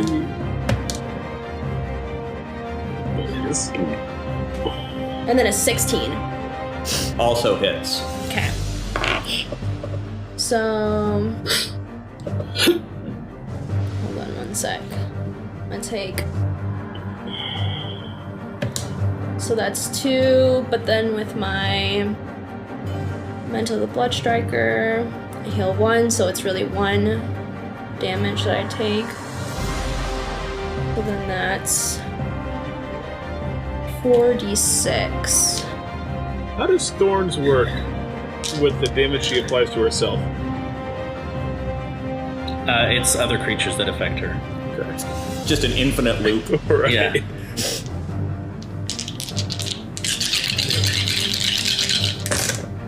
Oh shit, sorry.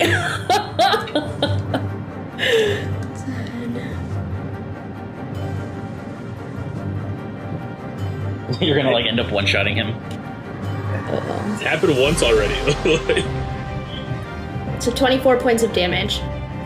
Give me the 2 damages separately, because I have concentration checks I gotta roll. Okay, so the first attack was 12, and then the second attack was a 12. Okay. The 2 10s. So you just need So to, 10s. yeah. Yep. So, which bolt is gone? Oof.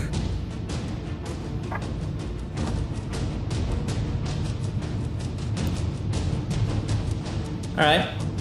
And that's 24 points of damage. Yeah, I got it. And then can I try to unrestrain myself? Let me see the specifics of the spell real quick.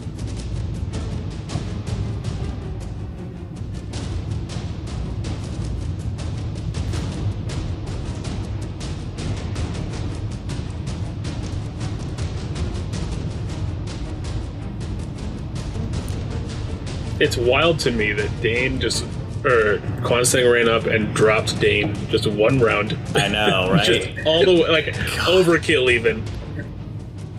The worst. Okay. The worst part is that wasn't even the strongest thing I could do. Right. I was trying to.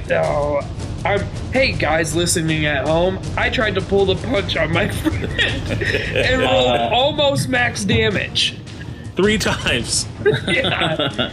So you don't save from it, but she has to use an action every round to continue to maintain the grip, and it's Gotcha. like a contested roll.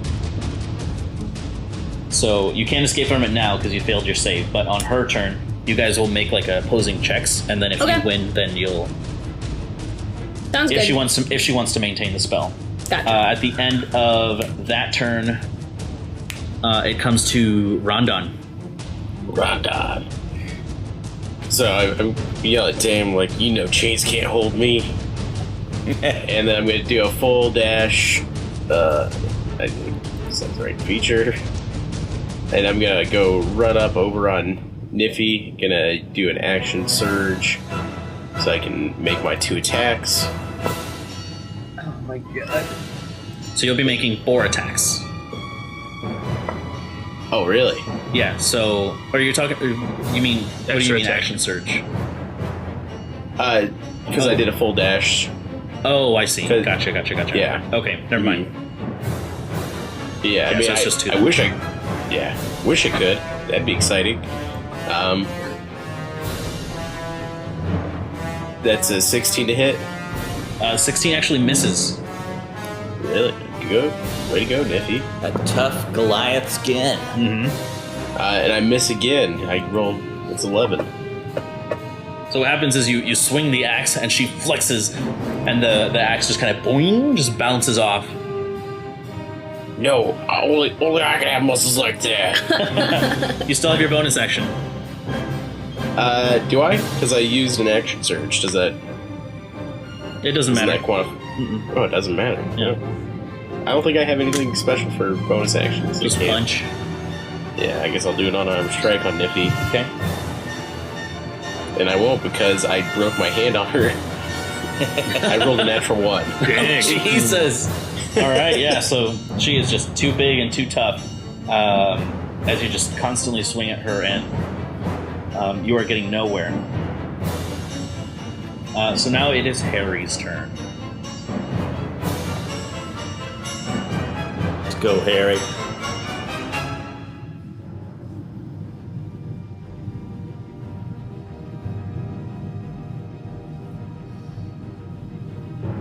Harry is gonna make a wisdom saving throw.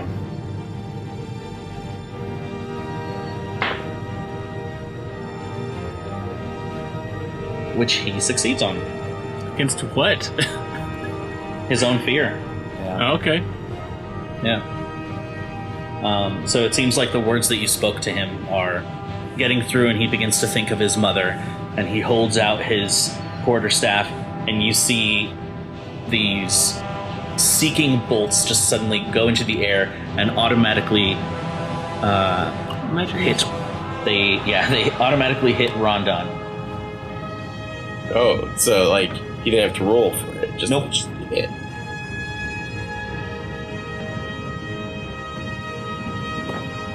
So yeah, magic missile hits automatically. All right. So let's see. So that is 4, 6,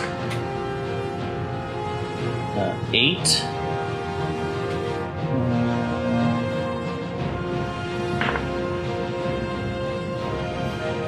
11 points of force damage. All right. As he suddenly just holds the staff with 2 hands, and these 4 bolts just suddenly travel through the air and strike you, causing you to take that damage. Ah, dang it, Harry. Why would you do this? I'm sorry. As it comes to Regret it. Quansing, your turn again. My This turn again? Rondon's very toxic. Fuck. Since I don't feel pain, standing facing Dane, my head just turns to Eric. And I look at him and I go, that hurt. And then I start to levitate, and I raise myself. What? Nothing. Sorry, go on. Oh, yeah, I got you now. I don't feel pain. Since I can't feel pain, I'll tell him I did. Oh, here's how I'll say it. I'll say, that hurt.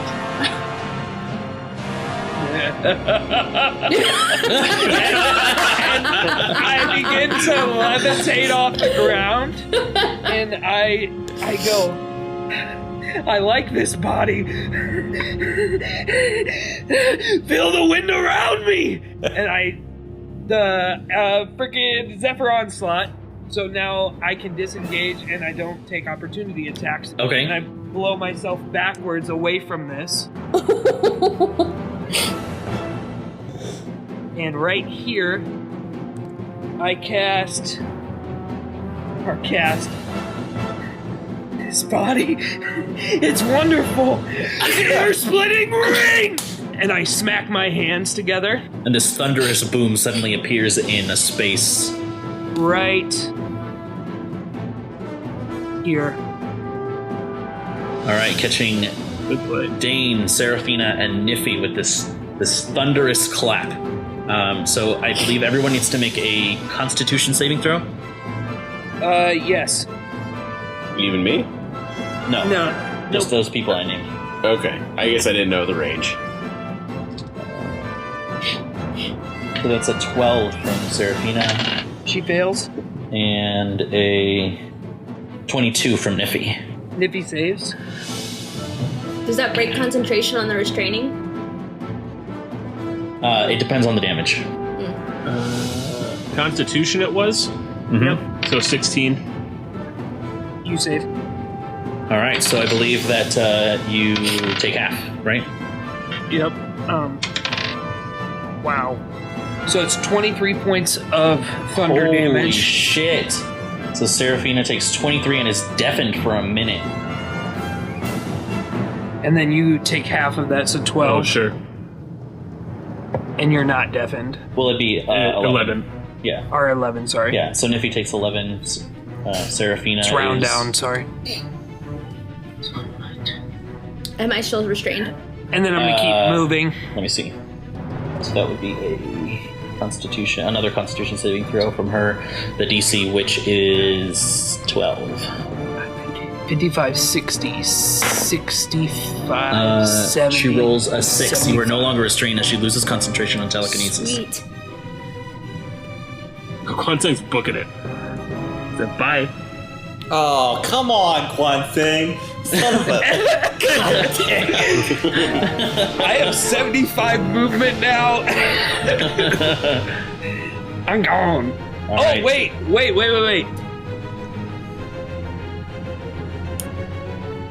One more D8 because I'm Zephyr Onslaught. I think that's only for attack rolls, if I'm not mistaken. Oh, is it only attack? I believe so. The next attack, I think. The attack. It says once before the 4 minutes, you can give yourself advantage on one elemental attack on your turn. That attack deals 1d8 bludgeoning damage on a hit. Elemental attack? Attack implies like I roll to attack. Okay, that's Yeah. fine. I'm okay with not doing it. Okay. So as this, won't this miss it. ear-splitting ring just erupts in that space, Eric, it is your turn. As you weren't caught in it, but it's loud nonetheless. Yeah. And then Quanzing just... It's like the Flash out of here. Okay. Exactly. Son of a gun. He like vaults over the building, just like. I like that way better than the way I moved because I was like running this way and then running back. If the movement can get you there, I'll say that you can leap over buildings or whatever. I don't care. Okay. In my head, You're a it's monk, the Naruto so- run. Like, you're always arms out, straight back. Absolutely. So All right. do all of us who are still in their right minds have this black stuff kind of floating up off of us, or was that when Dane got hit? That was Dane as he turned into the Death Dog. Ah, got it. Okay. So Eric reaches down into the shadows of the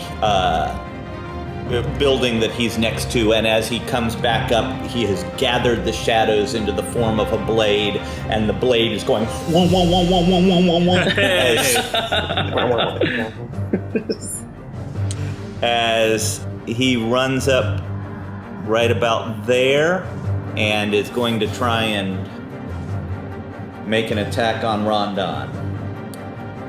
With advantage in this location? Keep in mind that you do have a 10-foot reach with your cantrips. You are correct, sir. So you can stand. Yeah, you can stand with a gap between the two of you. Because of your spell sniper. Right. So I'm gonna go back like that. Okay. So your blade, like as you do it, it just kind of like extends as you swing. Nice. Okay. And so this is just with this I just add my proficiency bonus, right? Is that how this works with the So it would be a spell attack bonus.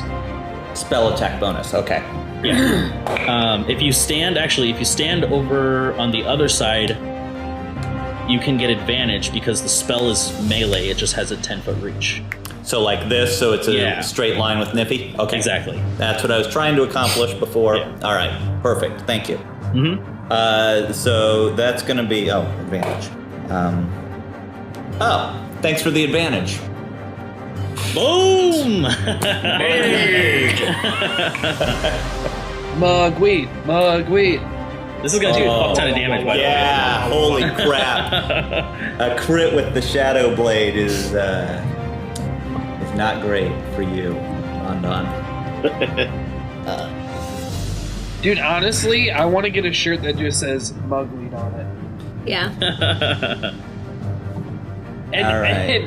And you know those tuxedo shirts? It could be like a version of that, but it's Eric's getup. So it's like orange on the outside with like a blue undershirt. Yeah. Okay, I'm rolling twice, but D&D and Beyond seems to have a problem with the second roll, so maybe I'll just double the first one, huh? So I rolled 13, which would be 26 then doubled for the blade, but that doesn't include the booming blade, which is another 14. Holy fuck! Yeah. So what's the total? So 40, Wow. Oh my god! right? If I was at, Yeah. Yeah. I had 33, so you got lucky there, Muggy. Do I double the spell damage as well, or just Yeah, it's the a crit. Yeah. So 40. 40 points of damage as I guess you're probably not down, Rondon, but describe how you do this, because you summon the blade in your hand, and as you swing, it extends with like this warbling energy. And how does it? Swing it around, and the shadow of it, the blade strikes, but it's almost like it envelops Rondon's form. Okay. And knocks him, and there's both a physical form to it that you can see him recoiling from, but it actually kind of wraps around him and carries him. Wow. Yeah, as there is a second boom that follows Kwansang's. Yes. So that knocks you down 40 hit points, buddy. Yeah, I'm down. You're down? I only had 33 hit points left. If I was at full HP, We are. I would have. I know, but like Niffy hit him. Niffy hit me. Oh, so you're knocked me down. As soon as he falls, I say resurgamas. Okay, yeah, so as a reaction, as Rondon begins to fall, his eyes roll back, and Pip extends her hand as this, like, necrotic necromancy just holds him in place, and his back just, like, twitches. Like, You have a free attack right now, Rondon. You can move, All right. actually. Yeah. If You you're have a free turn. So then I'm just gonna make my move towards Eric and be like, all right, let's get a good line in.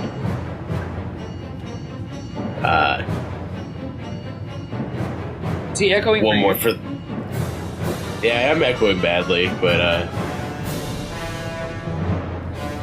one more for the road there, Eric. Alright, so you have a single strike. All right. Come on. Does he add anything to that, Pip? Isn't it like plus something? Hold on 1 sec. I think it's like plus your charisma or something, or your intelligence. +3. Okay, so whatever your attack is, +3, Rondon. All right. So 20 to hit. Dirty Yeah. 20. That'll hit. Then 10 damage. Okay. You down or you up? I'm up. I'm not happy about it. I'm happy I'm up. I'm not happy about the blow. And then Rondon fades into the abyss. Can I say resurgamas again? No, you get one reaction per round. Gotcha, okay. Yeah. So as Rondon falls, his body collapses, and suddenly there are these like black motes that just kind of like scatter. And the world begins to shake a little. Ooh, talk to her.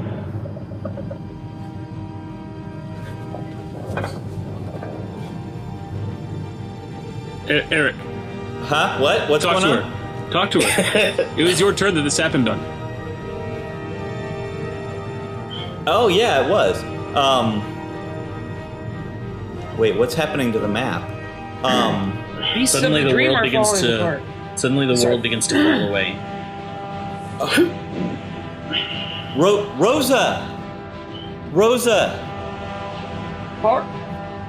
we're here to help. We're here to set you free.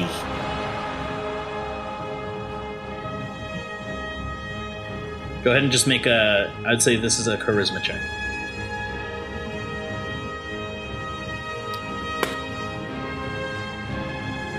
Well, Okay. All right. Dane, it's your turn now. All right. So, in my Death Dog form, still, I am going to. Well, Rondon's down, yeah? Mm-hmm. All right. I'm sorry, I have to readjust what I was thinking I was going to do just to make sure I'm maximizing.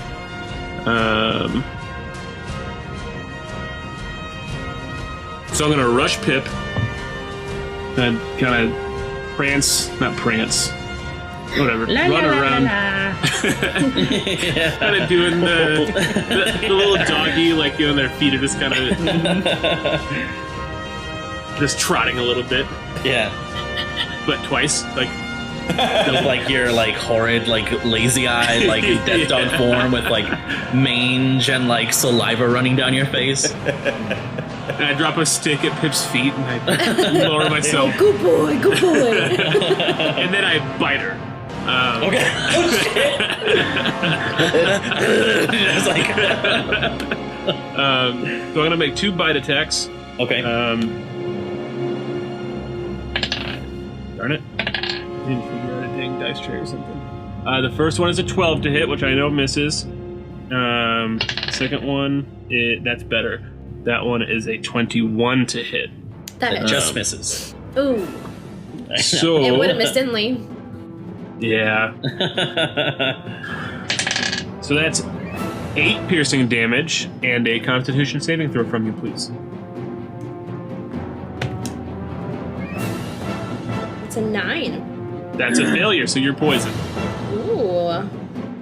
So you have disadvantage on attack rolls and ability checks. Okay. And as I'm biting, I'm going to chime in with Eric and with the mind link to Pip, because that's the only way I can think to communicate with anything. Isn't that an action? Not for me to speak. It's an action for me to establish the return. Let me pull it up here to double check. Hey, Brandon, features- question. While he's Yes. pulling that up. If I fall, let's say I get hit, right? Uh-huh.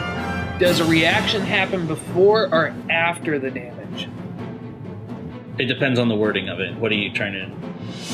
Well, I just have I have a move that I can use if I'm hit. It's one reaction. Okay. But if I'm Does hit, it say hit? which you take in response to being damaged by a creature. So damage first and then the reaction. Okay. So if you fall below 0, then you don't get the reaction. That's a good point. What's the ability? Reciprocating Gale. So you would, I would say that you would take damage, but you would loose it before you went unconscious. Okay. Unless, well, actually, reciprocating gale. Do you want me to read it to you? Yes, please. Well, it says, I guess this says duration is instantaneous, so maybe that helps, but it says you whip your hand and the creature that damaged you is slashed by burning wind. Make a ranged key attack against the target. On a hit, the creature takes 2d8 slashing and is pushed 10 feet. At higher levels... No, yeah, you have to take the damage first. So if you're... By the first attack, if you're not conscious, you can't reciprocate it because you got knocked down. Dane, you take a point of damage. It's just like Hellish Rebuke. You that's right. You need to be hit in order for it to work. Gotcha. A clarifying point on damage right now, because I have the wild shape HP cushion, but I'm technically at 0 in Dane shape. Is that damage counting against my death saves, which I'll make one right now? No, your HP is replaced. Okay. So should I be making death saves in my wild No. shape? Mm-mm. Okay. All right. For Mind Link, for the clarification there, It just says, you can speak telepathically to any creature you can see within 50 feet. As an action, when you're speaking telepathically, you can give that creature the ability to speak back. Gotcha. So I'm just using the innate, like, I can send it, but I can't receive unless I establish the deal. You got it. So as I'm biting Pip with the one that's like tearing into her leg, the other one's looking up at her by their head. Rosa, please resist the influence of whatever this is. You must rest, and that'll be my turn. Okay, go ahead and just make a another charisma check for me. And that uses Dane's charisma, not the Death Dog's, right? Correct. Okay. That would that'd be something. The Death Dogs. Charisma, that is a 14. Okay. Okay. So it comes to Niffy's turn. I'm about to get got.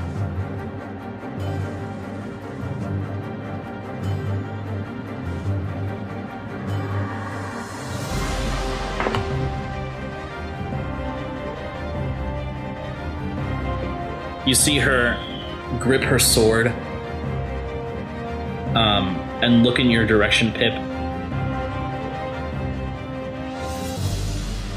And she lets out like a frustrated grunt, like, ugh. And she takes off in the direction towards Kwanseng. I knew she couldn't do it. She looks at you as her leader, Pip. She uses her action to dash there. That is her turn. Seraphina's Holy turn. God, she can move that fast? Yeah, Oh With a my dash. God. with a dash, yeah.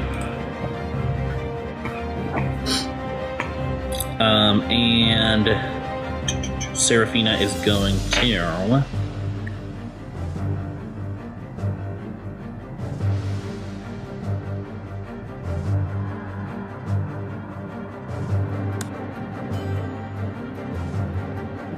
Go. I need you to make a wisdom saving throw, Pip. Okay.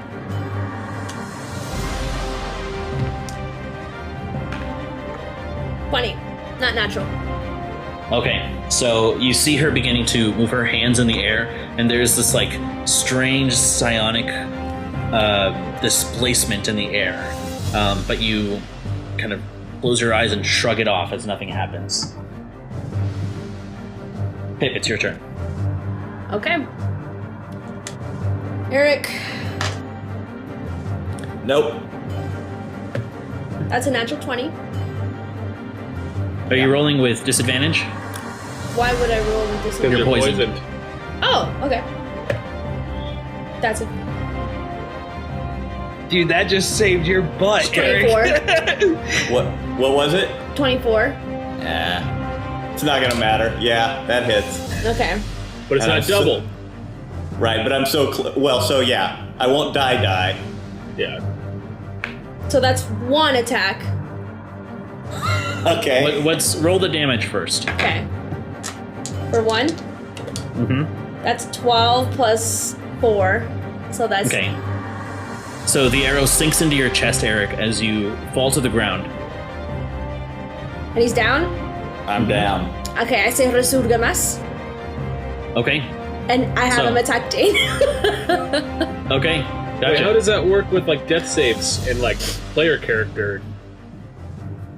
If anyone's knocked unconscious or dies next to Pip or near Pip, she can bring them to life as a final action. All right. So I have him Yeah. attack Dane. She's basically bloodbending, guys. Sure. So as you stand back up, Eric, you just like your eyes aren't even open, but you move towards Dane with. Do you have any weapons? Oh, you Well, have the. I have the thing. Would I have lost No. concentration when I? Is it a concentration? I believe so. Let me double check that. Yeah, you can't concentrate on spells when you're unconscious. Correct. That's what I'm thinking. Yes, it is concentration. So it drops. So all I got is hands, baby. Do you have a dagger? Yeah, if you want to make me pull out a dagger, I guess. Yeah. So you swing at. No! Yeah. So you pull out your dagger, and you make an attack roll, whatever it is. Well, actually, if you want, Carly, you can have him move opposite of you, so he gets advantage. Yeah, I'll do that. Okay. All right. So he sandwiches Dane between the both of you. So roll with advantage and +3. Oh, no. And my normal to hit? Yes. Plus? Okay. All right, with advantage. 15. To hit? Let me make sure that's right. Sorry, 16 to hit, yeah. Okay, yeah, that hits. All right. So roll your D4 plus whatever it is. Oh, come on! 6. Okay. As Eric just like stumbles back towards you and just plunges the dagger into you. So is that a bonus action to do that? It's a reaction. Okay, so I use a bonus action to shift. Okay, so Pip begins to suddenly grow as the fur starts to sprout from her body. And Her that, lycanthropic form suddenly. and that gives me 8 hit points. Right? Mm-hmm. Okay. 8 temporary or something like that. Not 80, 8. Okay. So, I'm gonna attack Dane. Okay. Didn't. Oh. Yeah. My second attack. Yep. No, this would be. Oh yeah, exactly. Oh go. my god. 21. That hits. 9 points of damage. Okay. As the claw just rakes across the death dog. And that is your With turn. disadvantage, you rolled that Yep. 21 to hit? Okay. Yeah. Brandon, I can't do this. You need gotta- to be evil like Carla. Look at that. All right. Look at the delight she's taking in this. I can't do this. Rondon is down. So comes up to Harry. Oh my god. He's gonna make another wisdom save because there's a wolf on the field now, a giant werewolf. That adds up. He is paralyzed in fear. Kwanzang, your turn. I As can't. you've run off, Niffy now confronts you. I don't want to do this. How's Nippy Nippy's a looking? barbarian. Yeah, she can handle it. That's not what I'm worried about. I look to Niffy and I smile and I say, wrong way. Oh, shit. That was a slap. She takes 2 points of damage from that. And then I cast ear-splitting ring again. Okay. As where my at? right on Eric. All right. So Eric and Death Dane Dog. Isn't make Eric Constitution. unconscious? Yeah, so this will be a death save, right?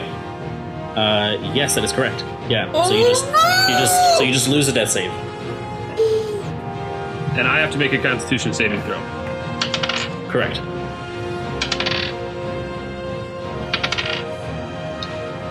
Guys,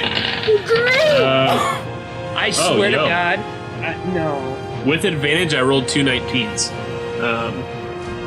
That's good, because I rolled 25 points of damage.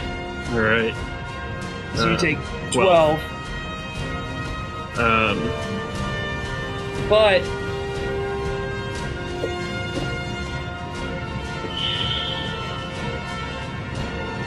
Which knocks me out of Death Dog. And then, so that was 9, so.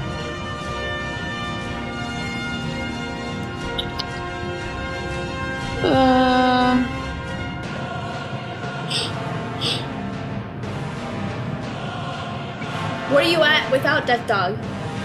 0? Yeah, I'm at 0. So are you unconscious?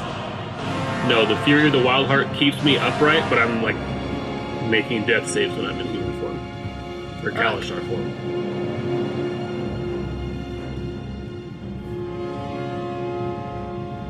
Oh, yeah. Let's see here. So I got 6 more space I can. I've got some real dope stuff that I'm gonna get if we level up tonight, but right now all I've got is Death Dog. Ooh, where do I want to go? You can go there.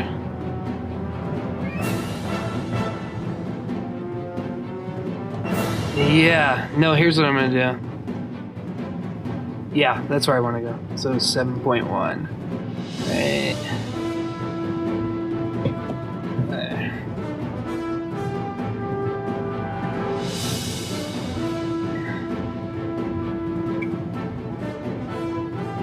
That's it. Oh, wait.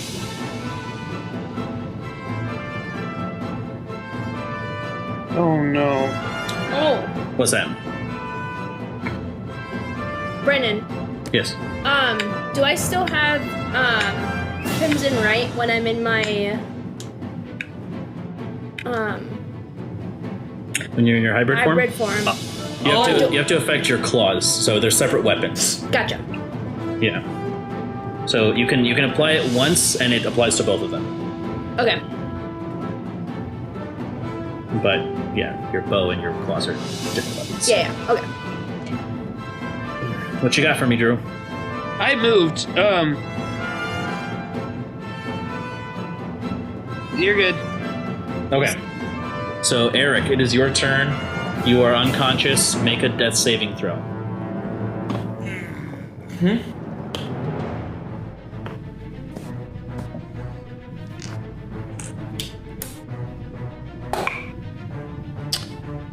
That's a 4. I'm at 2 failures. Okay. Oh no!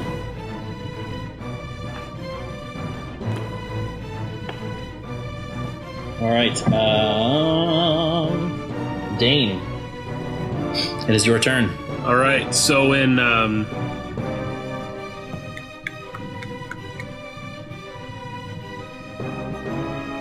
I have to make a death save at the start of my turn, right? Yes. Okay. But Fury of the Wild Heart gives me advantage on saves, which includes death saves. That's correct. Okay. So that is another success. What did you roll? 15 and a 19. Okay. I guess 19. I'm gonna cash in my minus D10 on a saving throw on this. Okay. So 19 minus. Just on 10. the off chance. So it's 9. Oh, are you rolling or am I? Oh, I can roll. Yeah, that's fine. I assumed you were since that was your. Okay. No, that's a 4. So you still succeed, but 15 still. that would have been great, wouldn't it? Yeah, that would have been sad. So wait, you have 2 deaths, 2 fails, 1 save, 1 yes. I have 2 successes and no failures. Personally, Eric has 2 fits. I also have 2 and 0, just the other way The around. opposite. Well, Eric is going to get back up here in a second when I tell him, Eric, get up, my friend, with healing word at. Let's do it at 3rd level. So 3d4 plus 4. Got some d4s around. And just as I'm saying it, that blue, like it's like fire. I mean, like I don't know how to describe. Like it's streaking back from my eyes, and when I'm casting the spell, it like flares for a moment. Cool. And there's like the smoke coming back off. That's not great. So that's 12 total cure wounds. I'll take it. I'm sorry. So breath- Healing word is it's still 12. I rolled 3d4 plus 4 still.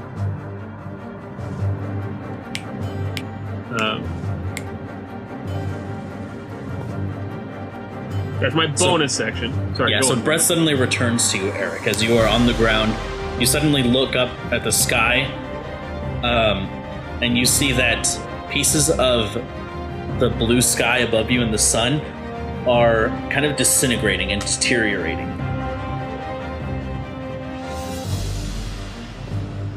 And as he's coming back to consciousness, I'm gonna like kind of twirl a little bit around Now the twirl, honey, twirl. Yep.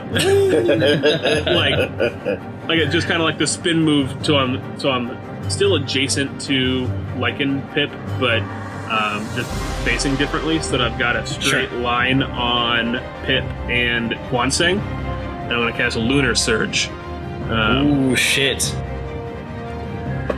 So that's a Constitution saving throw from both of you. 21. 21 succeeds. Nat 20. Yeah, Oof. What's that? buddy? I rolled a nat. That's a natural 20 Oh, from so you from quarter Tyler. this damage. Oh, thank God. Ah, shit, I my will internet's still fucking fall. up. So you take 2. Carla takes 5 Okay. points of radiant damage. You take 1 point. Is Carla a shapeshifter? She is a shapeshifter. You roll your save with disadvantage. Okay. All right. That's 20. Okay, so you still succeed. So you take 4 and I take 1, which I think would just be a death save failure, right? That's correct. Okay. Lesson learned. Don't attack Pip when I'm in Dane form. So, unless I'm wrong, I'm unconscious. And I say resurgamas.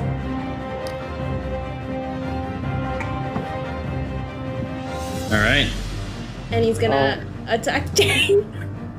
Thank you. I swear to God, I thought you were going to attack Eric while he was down, and I was like, do not do this, Carla. Eric's up now. Yeah, I need my mugweed shirt. Oh, that's right, he's up now. Good deal. Yeah. Am I attacking to kill Brandon, or can I like not attack to kill? You're attacking to kill, yeah. Okay, then I have Kwanseng attack Dane. Okay.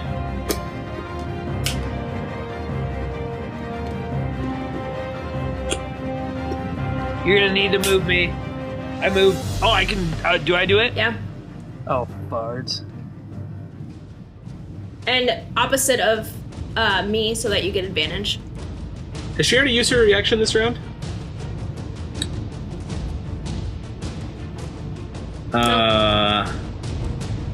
Yes, you have, Carla. It hasn't come back to your turn, and you resurrected Eric. Yeah, so you can't do this yet. Oh, okay. Yeah, because on your turn, you used your reaction. Right, I did. So then as Kwanseng is falling, now in human form, or Kalashar form, person body, I'm gonna call out again. Rosa, you can do it. Let go. Make a persuasion check this time. Please, nat 20. Yeah, because I'm like still pretty healthy, guys. I'm actually proficient in persuasion, so 19. Okay.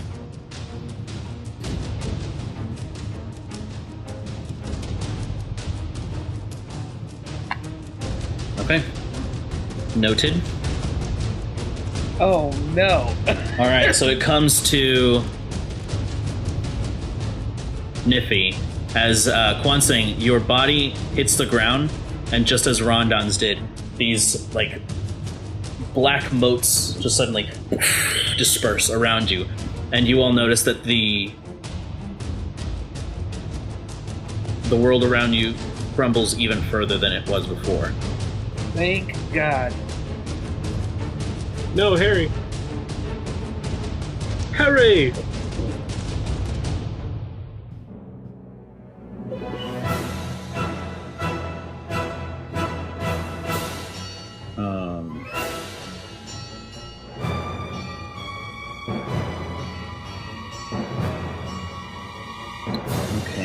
then it comes to... Okay, so Nippy's turn. She's gonna say, son of a bitch, and she runs all the way back.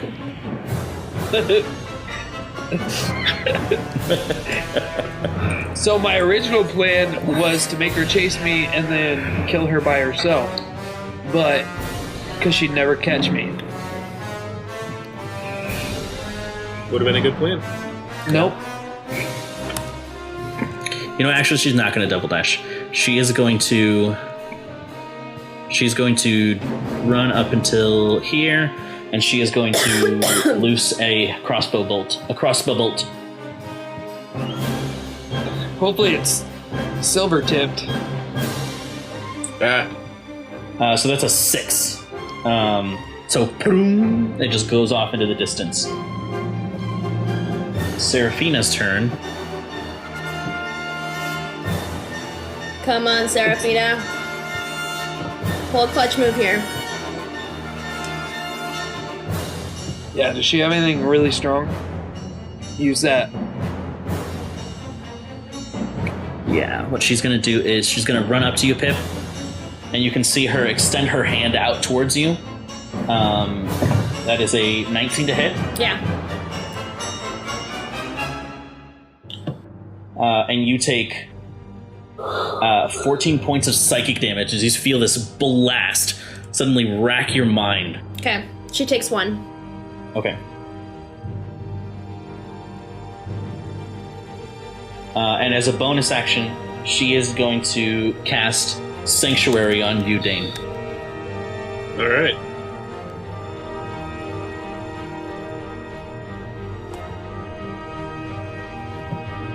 Pip, it's your turn now.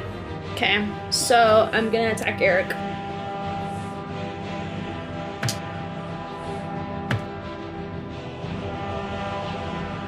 At disadvantage. 18. Yeah. 18. Yeah, that hits. I'm gonna say ut repori, and that's a natural 20 and 12. You're doing with this with 18. disadvantage again? Yeah, I just rolled a natural 20 and a 12. Oh, okay, gotcha. So that's 2 hits. Oh, yay! That's a lot of 1s. Okay, so 14 points of damage.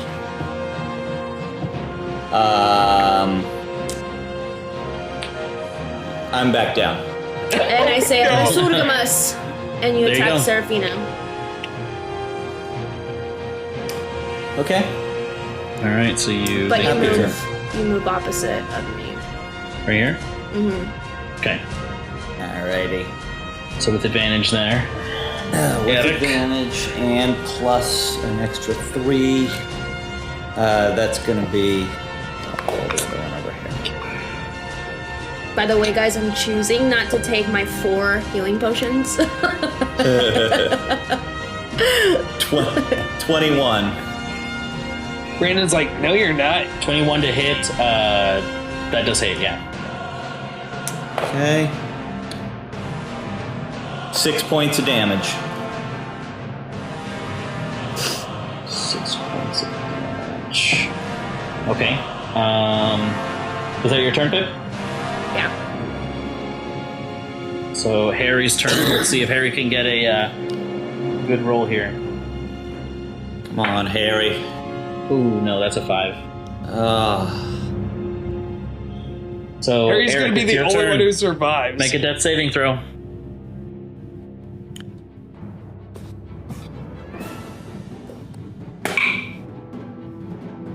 $11. Okay, first success. Yeah. Good. We'll take it. And Dane, it's your turn now. All right.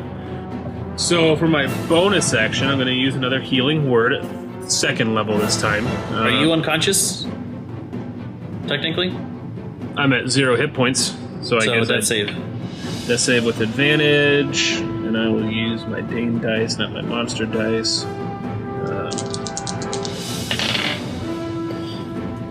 Nat 20? Hey! Wow. On my sparkly advantage die too. I love There it. you go. Um, So you gain a hit point. I am back at 1 hit point. plus 15, no, 20 temporary now because I get 5 every round. And that's been accumulating.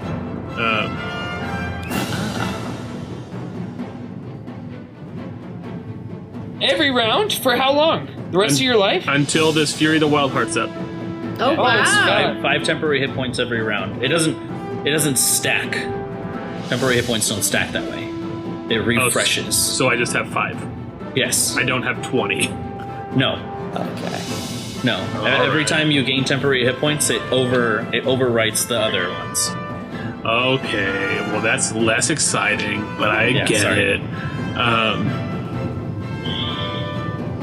That would be OP. I would love that. Right. And I'm going to throw another Lunar Surge at Pip. Okay. And I Rosa, please. And that's another Constitution save with disadvantage, please. Okay, thank you. Please. Fuck! I just rolled a natural 20 Okay. and a 2. So Nice. So that's 18 now. you revert to your original form, and I rolled max damage. That's 16 points of radiant damage. Wow. Right. So 16 points. Wowzers. Yes. Okay. I'm So You minus turn back 1. into minus 1. So I'm down unconscious. Or no, it comes off my temp. yes. Oh my god. It hurt just a little bit. Right. So 16 points of radiant damage. She's normal Pip again. It's like getting like a paper cut and you pass out. Right. You need to be hospitalized. Right. And I called out for Rosa. Okay, go ahead and make a persuasion check for me. Okay. That was a good stuff so far. That persuasion is a 13.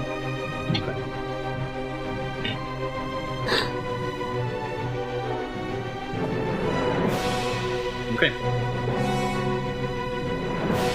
All right, so it comes to Nippy? yeah. She's gonna go right up to you, Pip. Oh, this one's gonna hurt. It's gonna hurt Nippy. And she's going to attack, but she's not going to look. So she's going to roll with disadvantage. But she has 2 attacks. Okay. Make a reckless attack while not looking, so she's gonna roll straight. Wow, I rolled a 19 and an 18 Damn, that hits! for the first attack. And then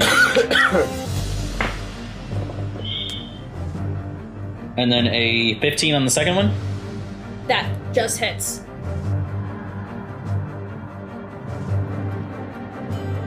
Sorry, what was that? My audio cut out. That hits, yeah. Okay, so then both hit. Wow. Okay.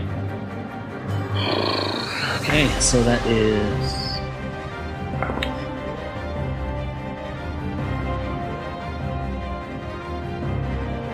that's 17 points of slashing damage. Okay. Oh, hold on.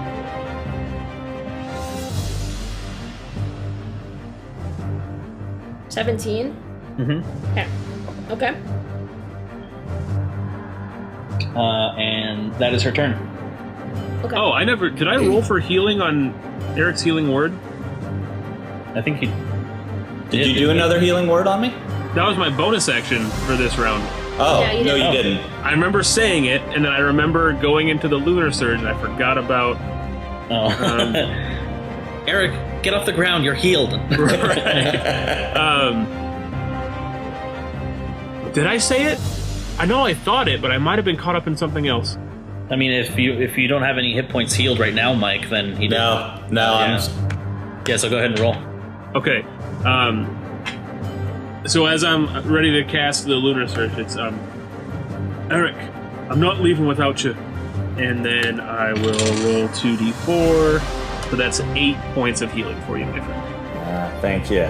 There you go. You're back up again. It's just like up, down, up, down. Yeah.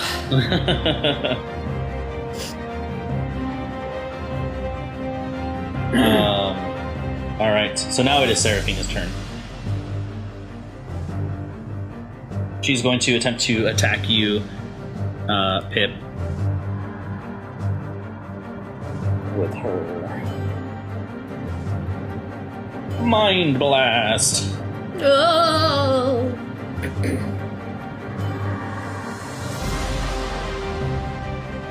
Where is it? That is a 14? That doesn't hit.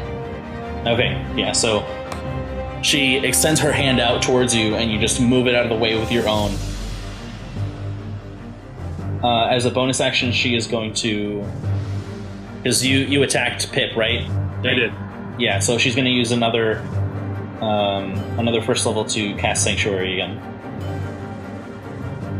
I guess So now- I used a damaging spell, not to It's still... attack. Yeah. Yeah, okay. No, wait.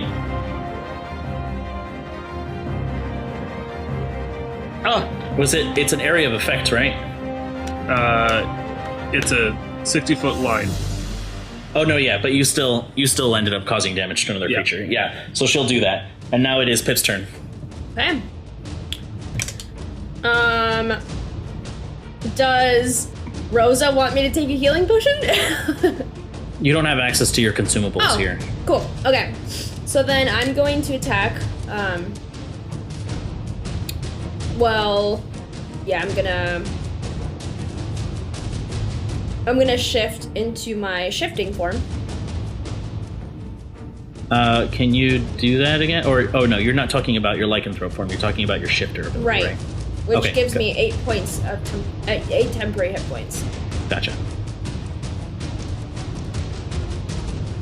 Jesus. Help So us. then That's true. I'm gonna attack Niffy. Okay.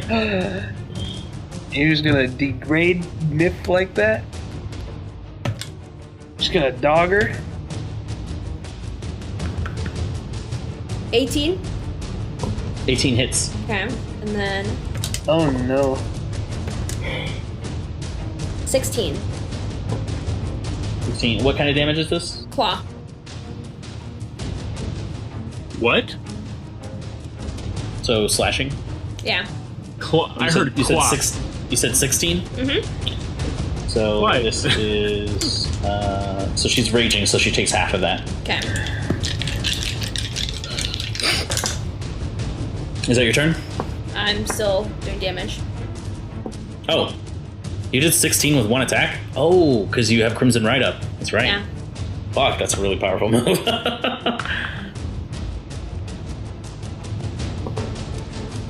21 To hit or damage? damage.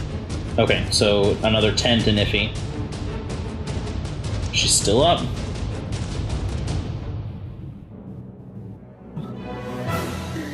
You Okay. toe-to-toed with the Nif Lord. No, Brennan, 21 points damage in total. Oh, I see. The 16 was to hit.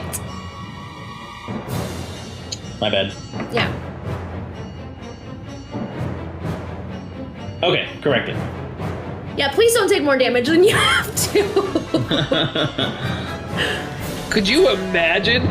That's I heal. 37 points of damage? Oh my god. And I heal because of my cloak. Oh, that's right, yeah. So, Alright, so it is Harry's turn now.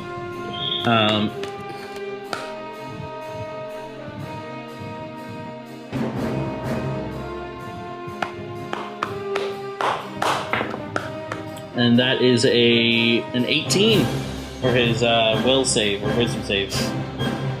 Carla, are you still rolling attacks with disadvantage, right? Mm-hmm. Okay. Brandon, Yes. add 2 points of damage to Niffy because I have Okay. 2 points plus damage if 25% of my health is missing. Okay. Alright, he is going to use Magic Missile. Magic Missile! This will knock me down. So, where is it? Magic Missile. This is what, a minimum of 6 damage? Never mind. Yeah. So,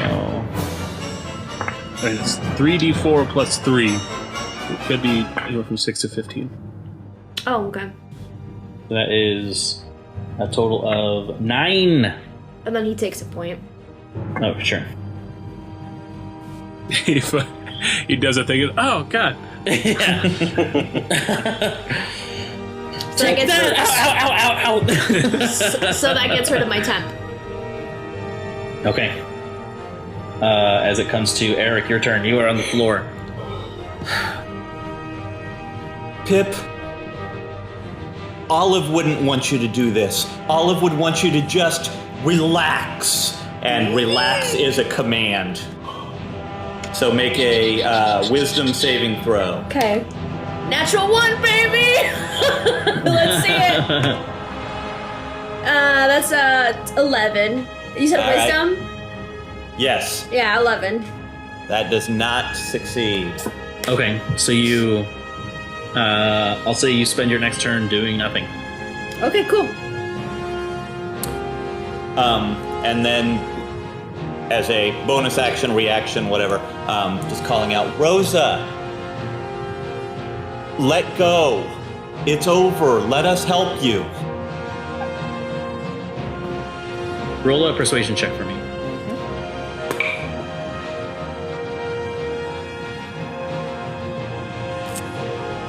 24.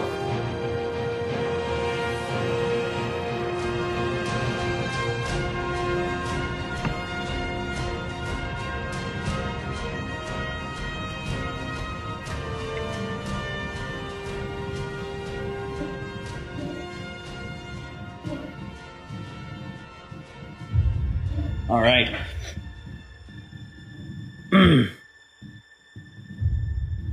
And with that, the earth begins to rumble. Pieces of the grass and the dirt begin to fall away into this infinite void below you. The houses, you can hear the wood splintering and cracking. The water from the ocean begins to pour into this fissure created in this world. A cataclysm occurs as you all are knocked off of your feet as you fall into the infinite darkness. Pip, as you are falling, you suddenly dissipate into the shadowy motes like your companions before you.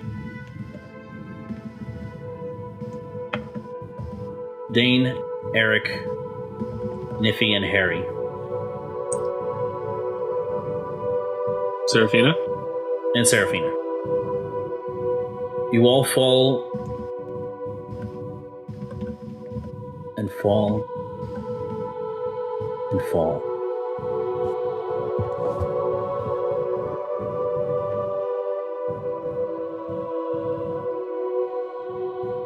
Pieces of the earth float around you as the sun disappears from your sight. It is darkness. This primal fear of the unknown begins to grip at your heart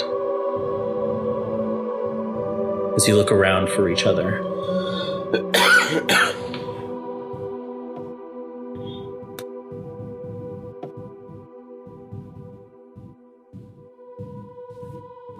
And in the distance you see a soft pink glow.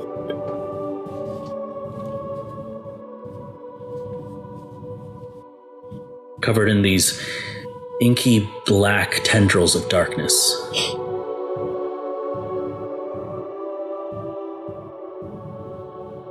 The sight begins to focus.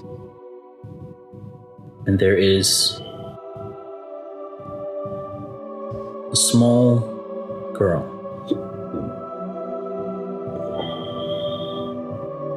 Silently weeping.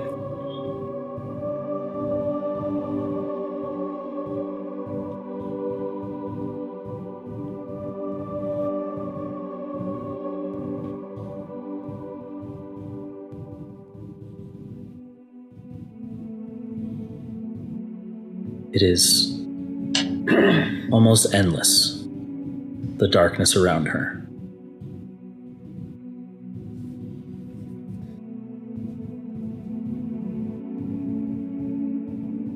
as the both of you look at her.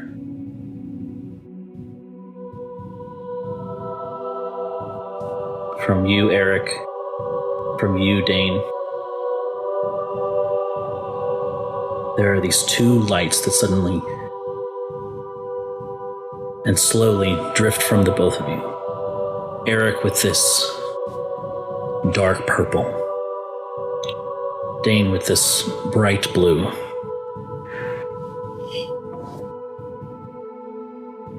It begins to eat away at the blackness around her.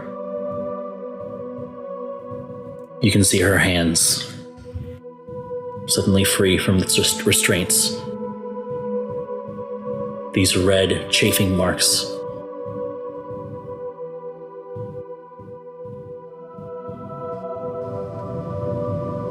As she suddenly falls to her knees, the soft pink glow growing dimmer and dimmer.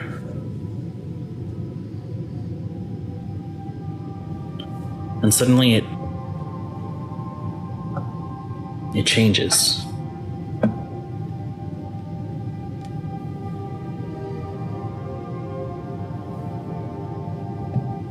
As she stands up in the darkness. There are no words, but you can see the expression of a pained and sorrowful existence.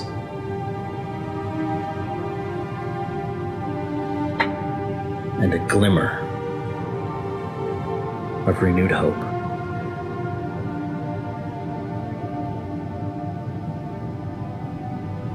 You feel the warm summer breeze. Hear the swaying of the fields of wheat.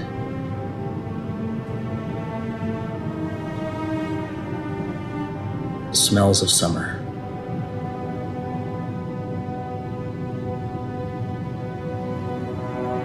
And as she smiles at you, the tears running down her face,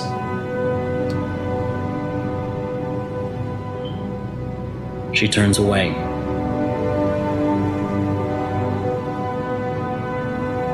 To find her own paradise. And that is what we'll pick up next time.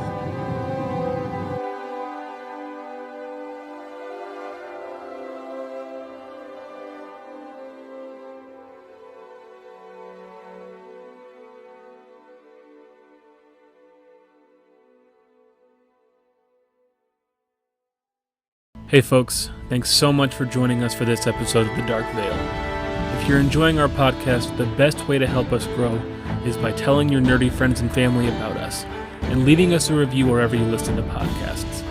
To keep up with us, you can find us on Facebook at Realm Narrative Gaming, on Instagram, TikTok, and Twitter at RNG Presents, or go straight to our website at rngpresents.com. The Dark Veil is a production of RNG Presents and features Mac Anderson as Rondon, Tyler Brinker as Dane, Drew Doland as Kwanseng, Carla Elfritz as Pip, Mike Lewis as Eric, and the Dungeon Master, that's Brandon Rubio. Our amazing music provided by Aiden Chan, and this episode edited by Carla Elfritz. Thanks for listening. See you next time on The Dark Veil.